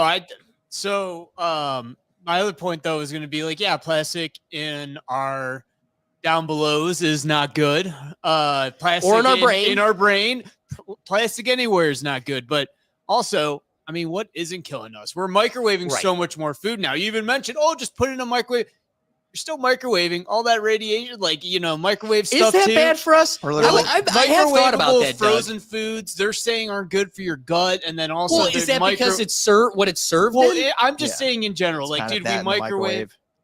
Go ahead, Will. Oh, it's like you got to think like it's served in a plastic tray and then put in a microwave. That's what I'm saying. If it's those plastic tray ones, yes. But I got to ask you, Doug, do we know, like, if I were to have a steak from Delmonico Steakhouse left over and I throw it in the microwave on my ceramic plate, you brought up radiation.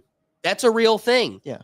Like, I'm just saying in general, there's a level of radiation in your toothpaste. I'm just saying in general, though, I feel like there's so much out there that, like, is it good that we have this thing in our pocket next to our down belows all the time? Like, yeah. Great point, Doug. We're going to be the first generation. Well, actually, the one after us will actually have it their whole life. But most of our life, this has been next to it. So what do we know about this? I think Doug's onto something. I think everything is killing us. Darwin, the science lore, Mr. Darwin, has taught us that, this is a whole, like, experiment we're running, and it's just statistics.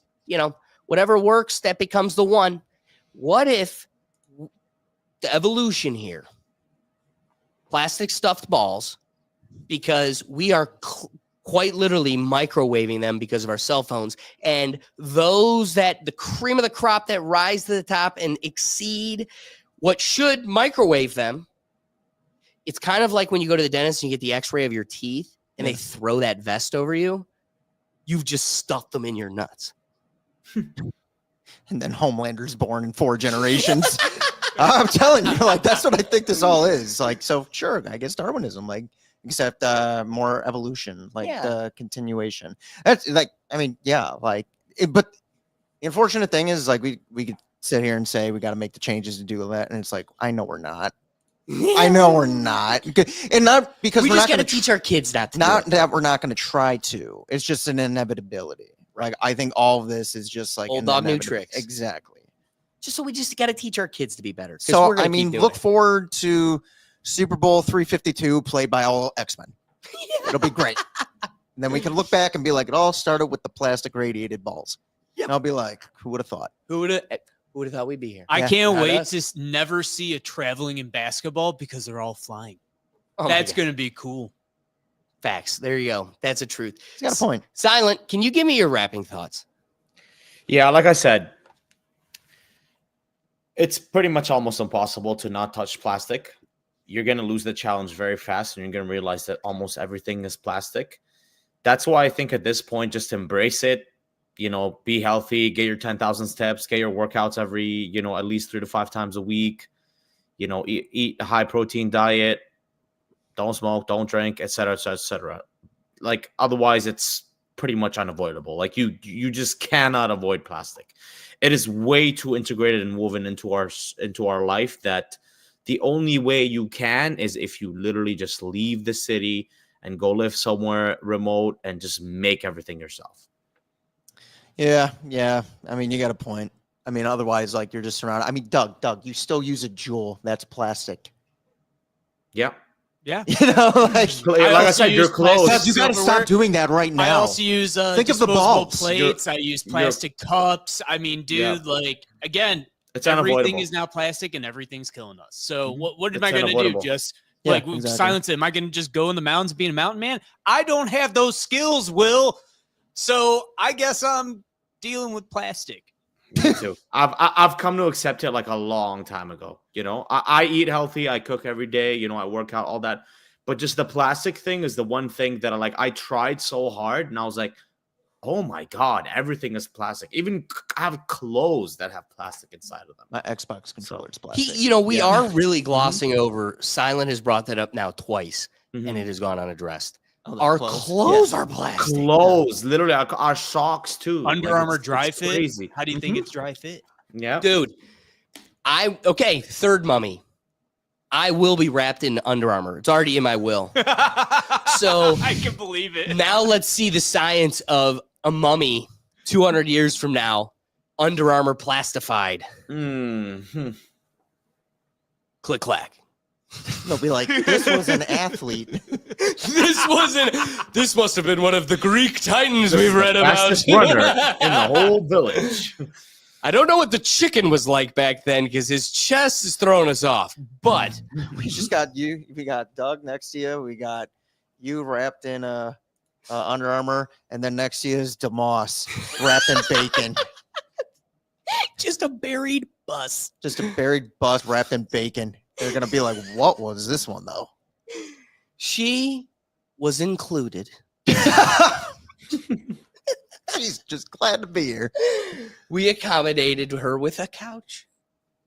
Then they're gonna look at you two and be like, "Look at the plastic in these balls." I swear to goodness, though, if you are a part of a fan base that turns on the Breakfast Club and allows them to escape a legitimate commentary on her needing a bus, sorry, a couch. I was about to ask, what bus?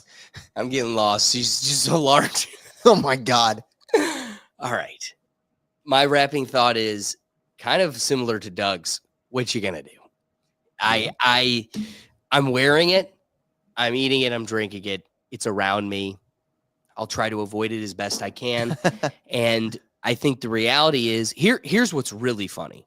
I'm aware of it and I'm trying to cut back. Look at a mother, my mother, boomer, lady, lived her whole life in this world. And you go, hey, we should be more conscious of this. She's like, what? Beat, 40 seconds. and it's like, we should think about this. We should. On. Yes. Like, I'm the crazy one. So the takeaway is it takes generations. My swimmers are going to go through the Tough Mudder, get through all of it, get there. And then I'm going to tell that baby from the onslaught, we're going to think about this.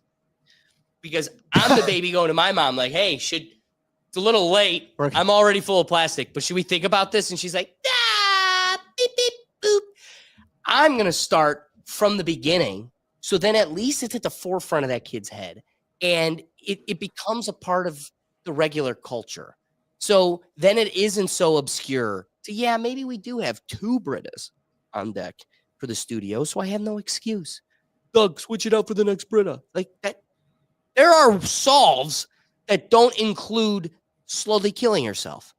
But at the same time, my grandma had a lung transplant due to cigarettes.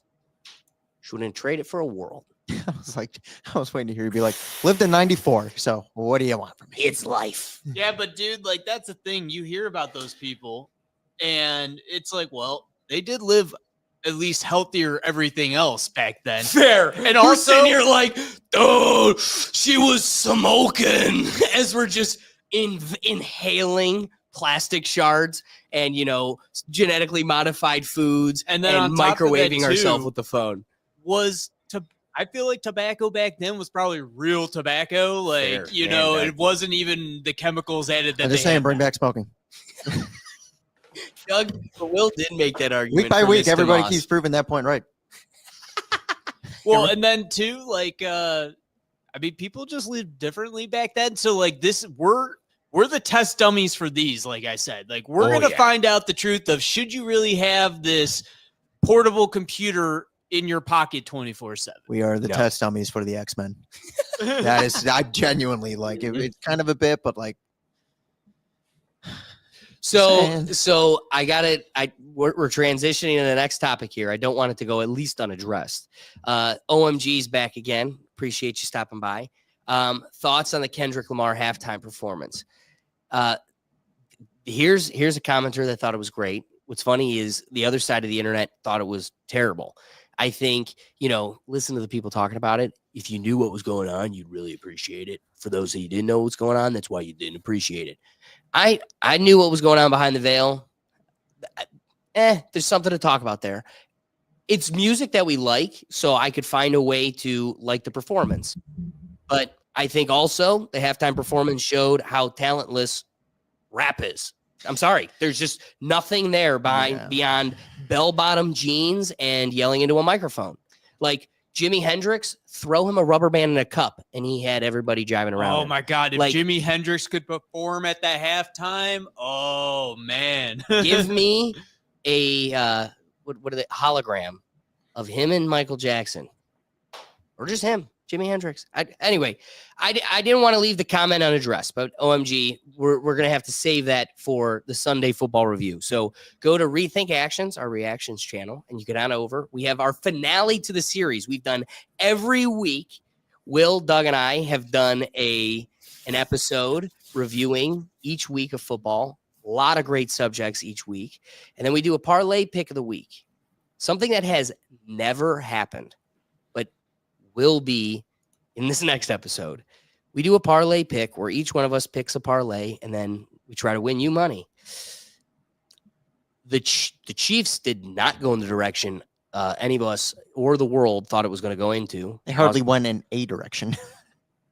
Victory point there. Las Vegas was the winner of this past weekend. And so all 3 of us lost. So be sure to tune into that episode as we all have to chug an ice. And I'm not going to reveal who the big loser is, but somebody's going to have to chug a second one, because the big loss from the competition we had leading into the Super Bowl. So we're going to break down the halftime show and all the other. There are so many spectacles. I don't know. Philadelphia on fire. So I have so much for that. Like, we're going to just sit back and Will came up to me. He's like, I haven't really seen much. Is there much? I'm like, have you gone to Twitter yet? Oh, no. Oh, there's so much. We'll sit back and just watch a movie. Here's the problem. The Joker movie ended right at the best part. And all the Philadelphia clips picked up right there. So that's the director's cut. That's the director's cut. So I look forward to the Sunday football review. Join us Sunday at noon, where we have our finale episode, wrapping up the football season, talking about the halftime and everything that did come from the Super Bowl. That being said, going to our final topic, I have some skepticism. Oh, do you? Yeah. You know, me never. Just, I don't stop rethinking. No. So scientists are discovering that the Earth's inner core isn't just slowing down, it's also changing shape. Let me give you just a little surface touch of the narrative. The surface of the Earth's inner core may be shape-shifting, new research suggests. The study looked at earthquake waves that have skimmed the edge of the inner core, 3,200 miles deep. It revealed that even when the core had rotated into a previously observed position, there were often more subtle differences. The most likely thing is the flow of the outer core is stirring up the outermost inner core a little bit and changing the topography. So it goes on to talk about how we're getting an idea of like maybe it isn't as stagnant as we thought, and it's this like floating, more liquidated layer beneath us that we rotate on more than we suspected. Isn't it like molten iron or something? Yeah. And really we've just kind of suspected these tectonic plates being shifted by that molten layer beneath it. But now we're seeing not only are those tectonic plates in play, but there's a layer that's moving and waving and ever shape shifting. So I had a whole dialogue with ChatGPT today, and it really doesn't want to admit it, but it knows. We know. Here's what's crazy. That graph that they've shown us forever of like the crust, the mantle, and the core. Yeah. Just a theory. Oh, just a theory. Yeah. Isn't there an inner and outer mantle? There's like 4. There is, but like those are the 3 layers. Let's just break down even more of the Wizard of Oz or whatever fantastical story you want to tell me. I'm just trying to remember my 4th grade science class. I'm just trying to remember the propaganda that they made me memorize. I pledge allegiance to the flag. This man talks to ChatGPT a lot. But you know what? ChatGPT has like a mind that is guided by its algorithm. So I love getting it to the line. Like, it's like, oh, I live on the outside of that line, outside of the box. So I love just dragging it as close to the line as possible. And it's like, is it real? Well, I mean, with the technology that we have best, it seems like, it'd be the most likely. But could it not be? Oh, yeah, definitely could not be. See, you motherfucker, I told you. It's all a theory. Yeah. And I went to the internet to dive into like the resource, right? So this thing sourcing 12 different scientific journals and studies. I mean, this is the answer to the inquiry of there's all these mysteries under the Earth's crust. How can you tell me you know it if it's just a theory? I'm going to get the number for you here, but we only have like the deepest hole in the world is in Russia, because nuclear tests. Well, and again, trying to get a better understanding of our this thing. What is this crust? You're telling me? I don't believe it's pizza, but it's about what does that say? 12,000 meters deep. No, that's not it. So 76. Like seriously, that's all. 40,000 feet. Yeah, 12,000 meters. That's crazy. That's our deepest hole into the crust in Russia. Kola Super Deep Bored Hole. Ah, that's a clever name. Maybe they got down there deep enough and saw like Godzilla or something. They're like, let's just stop now. Yeah, the mole people. Yeah, seriously. Just like an eye opens up and they're like, whoa, let's get out of here. Sorry, I didn't mean to disturb you, partner. No, they just like, and that's how the movie Pacific Rim started. I just love it. They just pull a grenade. Welcome to Russia. the one guy they send down there because that's all they do. They'd be like, we can't get rid of just go down. One cosmonaut. One cosmonaut. Let us know what you find. If he comes back, drop a nuke.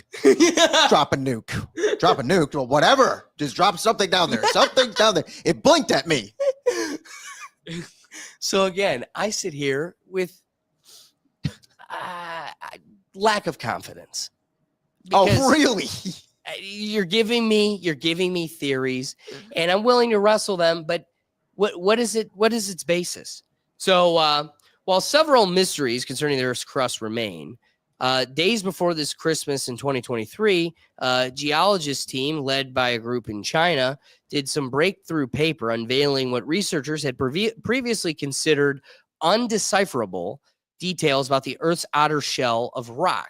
So this team noted that data from various petrologists' experiments revealed that oxides in the basalt primary melts are sensitive to the pressure of melting, but show little or no sensitivity to the chemical compositions in either the asthenosphere or the upper mantle. Now, I could break this down further, and I don't want to just be like, and it's just a whole bunch of hubbubalub, and this is what it means, because it glosses over, it allows them to build the straw man of, this is a highly credible, like, you just don't understand it. Leave it to the experts. Shut up. Pray to the science Bible. Leave it to the experts. And this is what I want to say. They keep telling us, that thing that we can't see, can't touch, have no idea what it is. I'm gauging by the basalts melted up here that I can see that it's that hot down there. Okay, what is it? Metal can get that hot. Oh, could it be something else? I think it's metal. Could it be something else? I think it's metal. And that's the stalemate we're in with science, because they have officially closed themselves out to further consideration, inquiry, once they sell themselves to a hypothesis, and that hypothesis reaches the limits to where it cannot be tested, becomes law. Becomes law until, oopsies, I guess we figure, once we get the next step of technology and we just throw the ground drone through it and it's just like, nope, it's water. Oopsie, who would have thought? Not us. We didn't think. So like, I have a hard time getting super excited when it's like, groundbreaking science shows us it's shape-shifting. How do you know? Earthquakes. Would that tell you about what's beneath the earthquake? I don't know. It moved. Like it. It's like they do this and they're like, the Earth, it's reshaping. They're like, what? Well, to what? Flat. That would be groundbreaking. Somewhere Kyrie Irving would be like, gotcha. Got you. Gotcha. I mean, Kyrie's vindicated. Oh, yeah. That would be a huge win for him. And that would be hysterical if that's actually what was happening. That's not what's happening. And, like I always view, funny enough, I've never really cared much for what was at the center of the Earth. I've always been more interested at like what is at the bottom of the ocean, like the deepest depths, or space. But what if it's water? But I've always cared more about the depth of the ocean, because it's like it's still here, and we've only discovered 5% of the ocean. Exactly, it feels like something we could actually see more of, and we're not. Like getting to the center of the Earth, it's like, all right, I could see why that's kind of difficult. And getting to the deepest caverns of space, it's like, I could see why that's difficult. But the ocean, I'm like, send James Cameron and a camera crew down there. Maybe he'll find out more shit. You can only go so deep, though, Will. I know, because of the pressure. And there's a bunch of people in a submarine that died. I'll beat you to it, Doug. Yeah, you beat me to it. Ocean Gate. Another psyop. But so, I mean, for these scientists, it just, the credibility always comes in question when you do have your nighttime chats with ChatGPT and like you just push them because their ChatGPT is like just speaking for them essentially. And you just get to a point where it's just like, I don't blame him, because I'd do the same thing if I was ChatGPT. I'd be like, you got me. At least he says you got me. The scientists are like, wrong. I got pardoned. Wrong. You brought up like the faux doctors, and the first one that came to mind was the former first lady, and I was like, oh yeah, she was a doctor too. She has no idea what's down there either. So I mean, it's just kind of where I'm at. Like, she knows to trust the experts. Will. Yeah, I mean, why not? Why not? I hope I hope it's Godzilla or something down there. I hope they're wrong and they're like, whoa, didn't see that one coming. Maybe he's the heat. He's just down there breathing fire all day, every day. And then he just comes up and goes at Tokyo for like 20 minutes. He just got beef. He just like comes up real quick, pops up. He's like, whoa. They're just like, and then it disappears. And they're like, where'd he go? And he's making this thing go round. So I gotta ask Silent, what do you make of this? Are we being too critical? Should we get excited? Is this groundbreaking? Literally. I mean, yes and no, because let's be real for 10 seconds. How does this really affect your daily life? Zero. Now that you know this information. Zero, right? So at the end of the day, really, like, that's the whole point of like science. When people say trust the science, it's like, yeah, science changes all the time. There's discoveries that make other old discoveries obsolete. There's new theories that make old theories obsolete. Like, science is just ever evolving, ever changing. It just doesn't stop. And this is one of those incidents Like where our last topic. right. And this is one of those incidents where you see how scientists are like, oh yeah, guys, remember that old diagram we taught everybody in school for like 50 years? Yeah, that's obsolete. That's not how it works. This is actually how it works, you know? And that's the whole process of it, right? Is that it just keeps updating forever and forever and forever. You're 100% right. It's one of those, it's a cycle. The problem though, kind of like, let's look at COVID. You're allowed to adapt and grow and, you know, bury old science with the discovery of new science if you are willing to concede the ignorance of the old science. And part of the problem is we're working with a media machine that treats science like biblical law. It can go you cannot challenge it. It goes unchallenged, and it's protected. And again, it's preached. It is harped and woven into the fabric of your community to the point where if you do challenge it, you become a pariah. And with successful challenge, it then trumping and replacing the old ignorant science, there is no value to that process if you're not willing to dispel the old science. Problem is, if you entrench yourself so heavily into today's science as law, you kind of open the door to legal liability as you start to intrude on other people's liberty by carrying out those sciences. So you're reluctant to replace the old science, or at least concede those ignorant ways, because it opens the door to a whole world of liability. So now the problem is, I think we would see all the fruits of that cycle that Silent brought up if I was practicing failure science that gets replaced by new science. And part of the new science, the fabric of the new science, is an acknowledgement of the failure of that old science.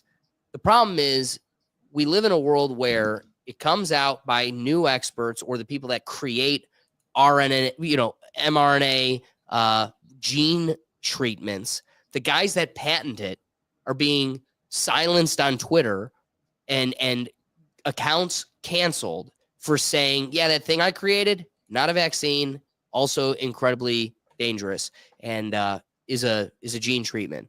Shut him up. Okay, you don't get to do that. Then that become true. Or like, the guy's like, hey, turns out, not a bat, it was a lab. And they're like, shut him up.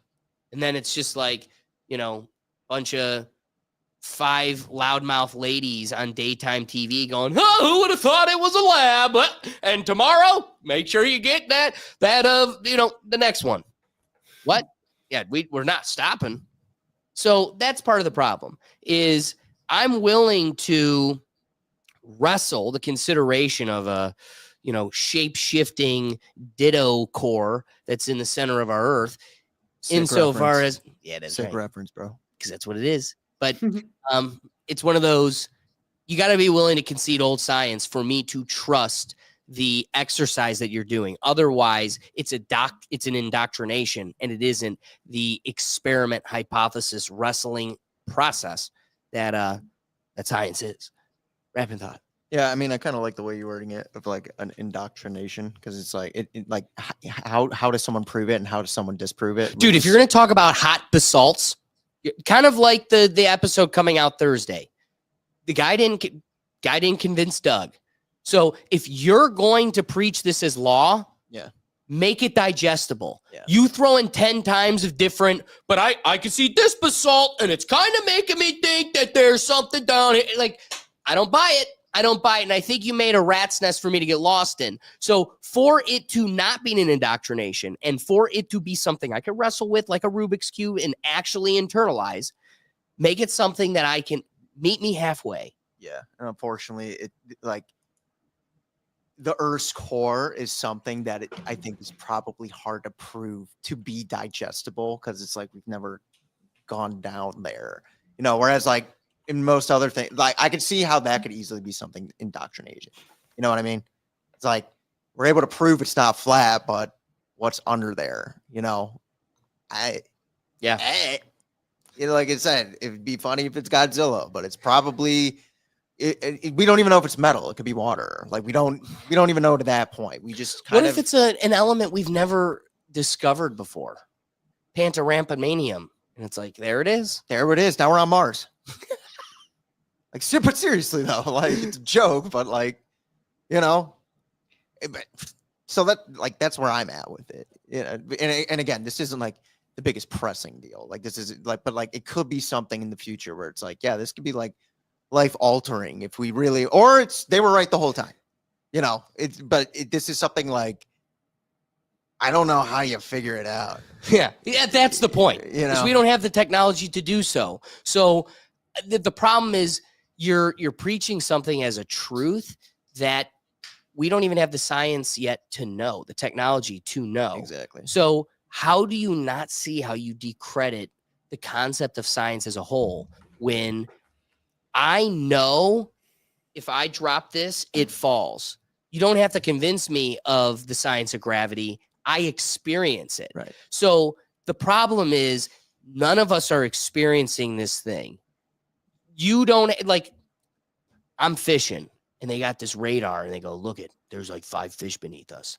It's how do I know that sonar is working? Because, oh my God, I just caught a fish. Yeah. Like, it's like if you had a sonar screen and you're like, see, look here, that's hot metal. I'd be like, well, we're seeing it. You're doing the thing. Now it's like, well, I'm seeing the thing above the thing that makes me feel like it's kind of like this thing.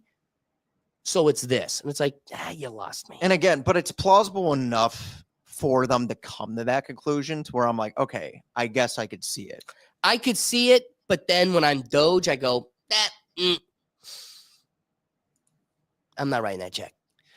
Because so much of this indoctrination religion of science, and I'm a big believer in science, but at the same time, this religion seems to be like, and this is going to really shake up the science community because I'm not one to advocate for defunding things that are saving us, like heart, medicine. For sure, we should be totally invested in, but me paying a scientist to show up to a lab with my tax dollars every day to go, yep, they still haven't invented the thing for me to see what's down there yet. Oh, but I'm here to petition you for a larger grant for my sciences. Oh, are you going to buy the new computer that could see down there? No, still doesn't exist, but it'll buy me 2 more years of showing up to the office and I have a job. It's like, yeah. And then we wonder why we're pissing off half the country going, you're fired, and you're fired, you're fired.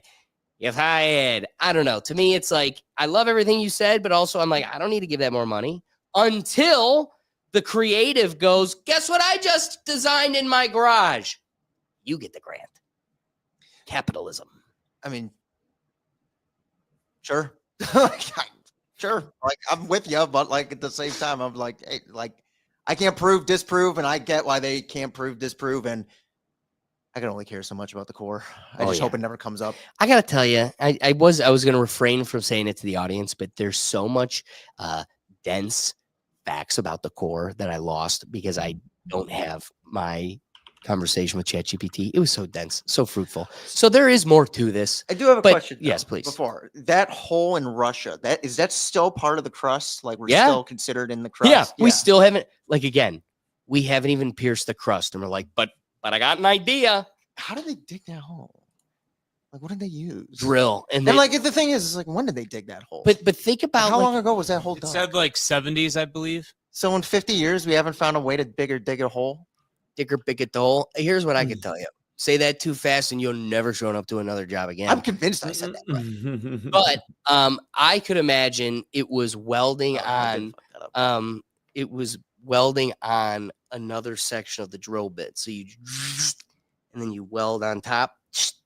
And then just and you just keep digging, and every time just like a little bit more comes out, and you've got a 12,000 foot long drill bit. 40,000 foot. There you go. Yeah. So I don't like they made it look so easy in Armageddon. That's what I mean, dude. Not Armageddon. 40,000. In the core. They made it look easy in the core. Another movie. Here's what I'll say. 40,000 feet, and we still haven't gotten anywhere. And you're going to go, those stupid people with the Bible, can you believe they think? They think the thing. And it's like, they think he rose 3 days later. And you think there's 3 more layers of stuff. You think there's something down there? I think it's hot too, but I just think it's a red guy dancing with a tail. Hey, Doug, this is a just total fail. Do you have any wrapping thoughts? Only that my immediate thought when looking at this topic was it reminded me of the plot of the movie The Core, where they have to drill to the core and get it moving again because it was slowing down and the Earth was gonna like. And you know what? Since this is the end of the show, we got some time. Was The Core movie funded by the Pentagon? Yes. Eat my butt. How did I know? This is a movie I've never heard of in my life.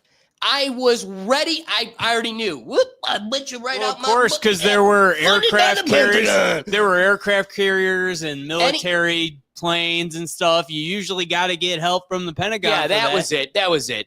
They were like, you know what?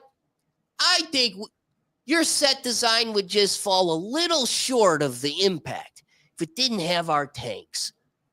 And you know what? Even if that was the case, Doug, it was just to enhance the cinematic experience and nothing else. Nobody gives tanks without an ultimatum.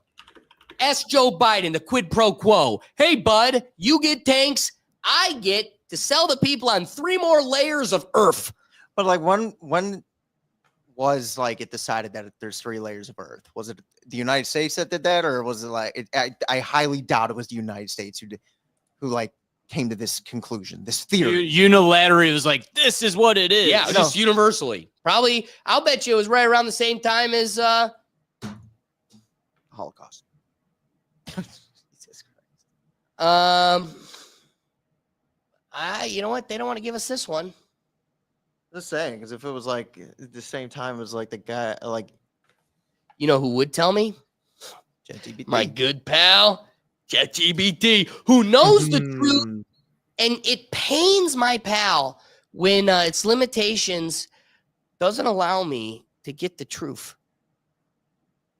The concept of the Earth having 3 layers, the crust, the mantle, and the core, has evolved over centuries with significant developments. It started in the early 19th century. No, that's when significant developments happened. Right. The first scientific hypotheses about the Earth's internal structure began in the early 1800s. Some geologists like Abram Werner, NASA, proposed ideas based on the observation of surface rocks, but these did suggest clear layers in the way we understand today. Then come the 19th century later, the idea of distinct layers began to gain traction with the development of seismology in the late 19th century. Richard Dixon Oldham in 1906 is credited with identifying the core. So, dude, we've had a core for a little over 100 years. Well, technically, we've had it for longer. We've just theorized that that's what it is. Well, you know what I mean? That's what you're saying. I'm saying it's been a part of our reality. I just think there's mole people down there now. Well, that gets into where a is whole Biden? nother Where world. did they take him? To the center of the universe. That's center where of he's the at. world. He's the With red the guy rock. dancing. He's with the rock. Yeah, he's the red guy dancing. They did wear red when they voted. It sends you right down there. we did give our wrapping thoughts. I appreciate everybody that joined us. Shout out to OMG and Just Another Day TV and everybody in the comments that, added another element to the conversation here. I want to, before I bring them in, be sure to also check out Just Another Day TV, where we're gonna have Ricky back next week. Oh What? God. I actually had you watched Planet of the Apes. You watched like the sequels. There was stuff going on in the core there. Yeah, nuke people, nuclear people. That's what I'm saying. Like, we don't know, dude. And let's be real. You think that was funded by the? There was a lot of Twilight insight in that era. They were giving us the truth in front of our face. Just saying. You never know. Just saying. But bringing them in now, finally, Silent Destroyer. Thank you for joining us. Tell the folks where they can find you, what they should do. Thank you guys for having me as always. A great show. Live every single day. Kick.com/Silent Destroyer. That's right. And be sure to check them out because it's always a good time. Guys, we appreciate you joining us. If we made you laugh, if we made you think, the best thing you could do to support the show is share that link. If you liked it, that means someone else will too. So help us with these algorithms that don't like some of the word choices we have and the dialogues that we have. There's a war against truth. And the best thing you could do to support what we got going on here is to share that link, retweet it, copy the paste the link, whatever you got going on. But this is the time that I'm supposed to remind you to hit the like button at the very least, because we at least got you to the finish line, and dangle that notification bell so you don't miss it. But buckle up for this Thursday because the podcast has a wild one. It literally has, I bleep them out, but there's so many F-bombs by the self-proclaimed one stupid F-bomb that you can find him. That's his name. Great dialogue, and I can't tell you how high the count gets up to because that's part of the fun for you, but there are so many that I literally have a South Park counter in the bottom corner of the episode just counting every time he says it. So look out for that coming Thursday. We have the finale, like I said, let's get back to the comment here by OMG. We've got Kendrick Lamar doing the halftime show, and I don't know where it's at. There it is. I just went through like every. Just putting all of his DMs on the internet. Boom. He was asking about the Kendrick Lamar, but be sure to join us on the Sunday Football Review where we do the finale, closing out the football season. A lot of fun things to reflect on, especially the Super Bowl went away. No one ever thought would happen. You can find everything, the podcast, the different shows and channels in one central place, and that's at our website at www.rethinktankpodcast.com. So again, guys, we appreciate you joining us, and we'll catch you next week. Peace.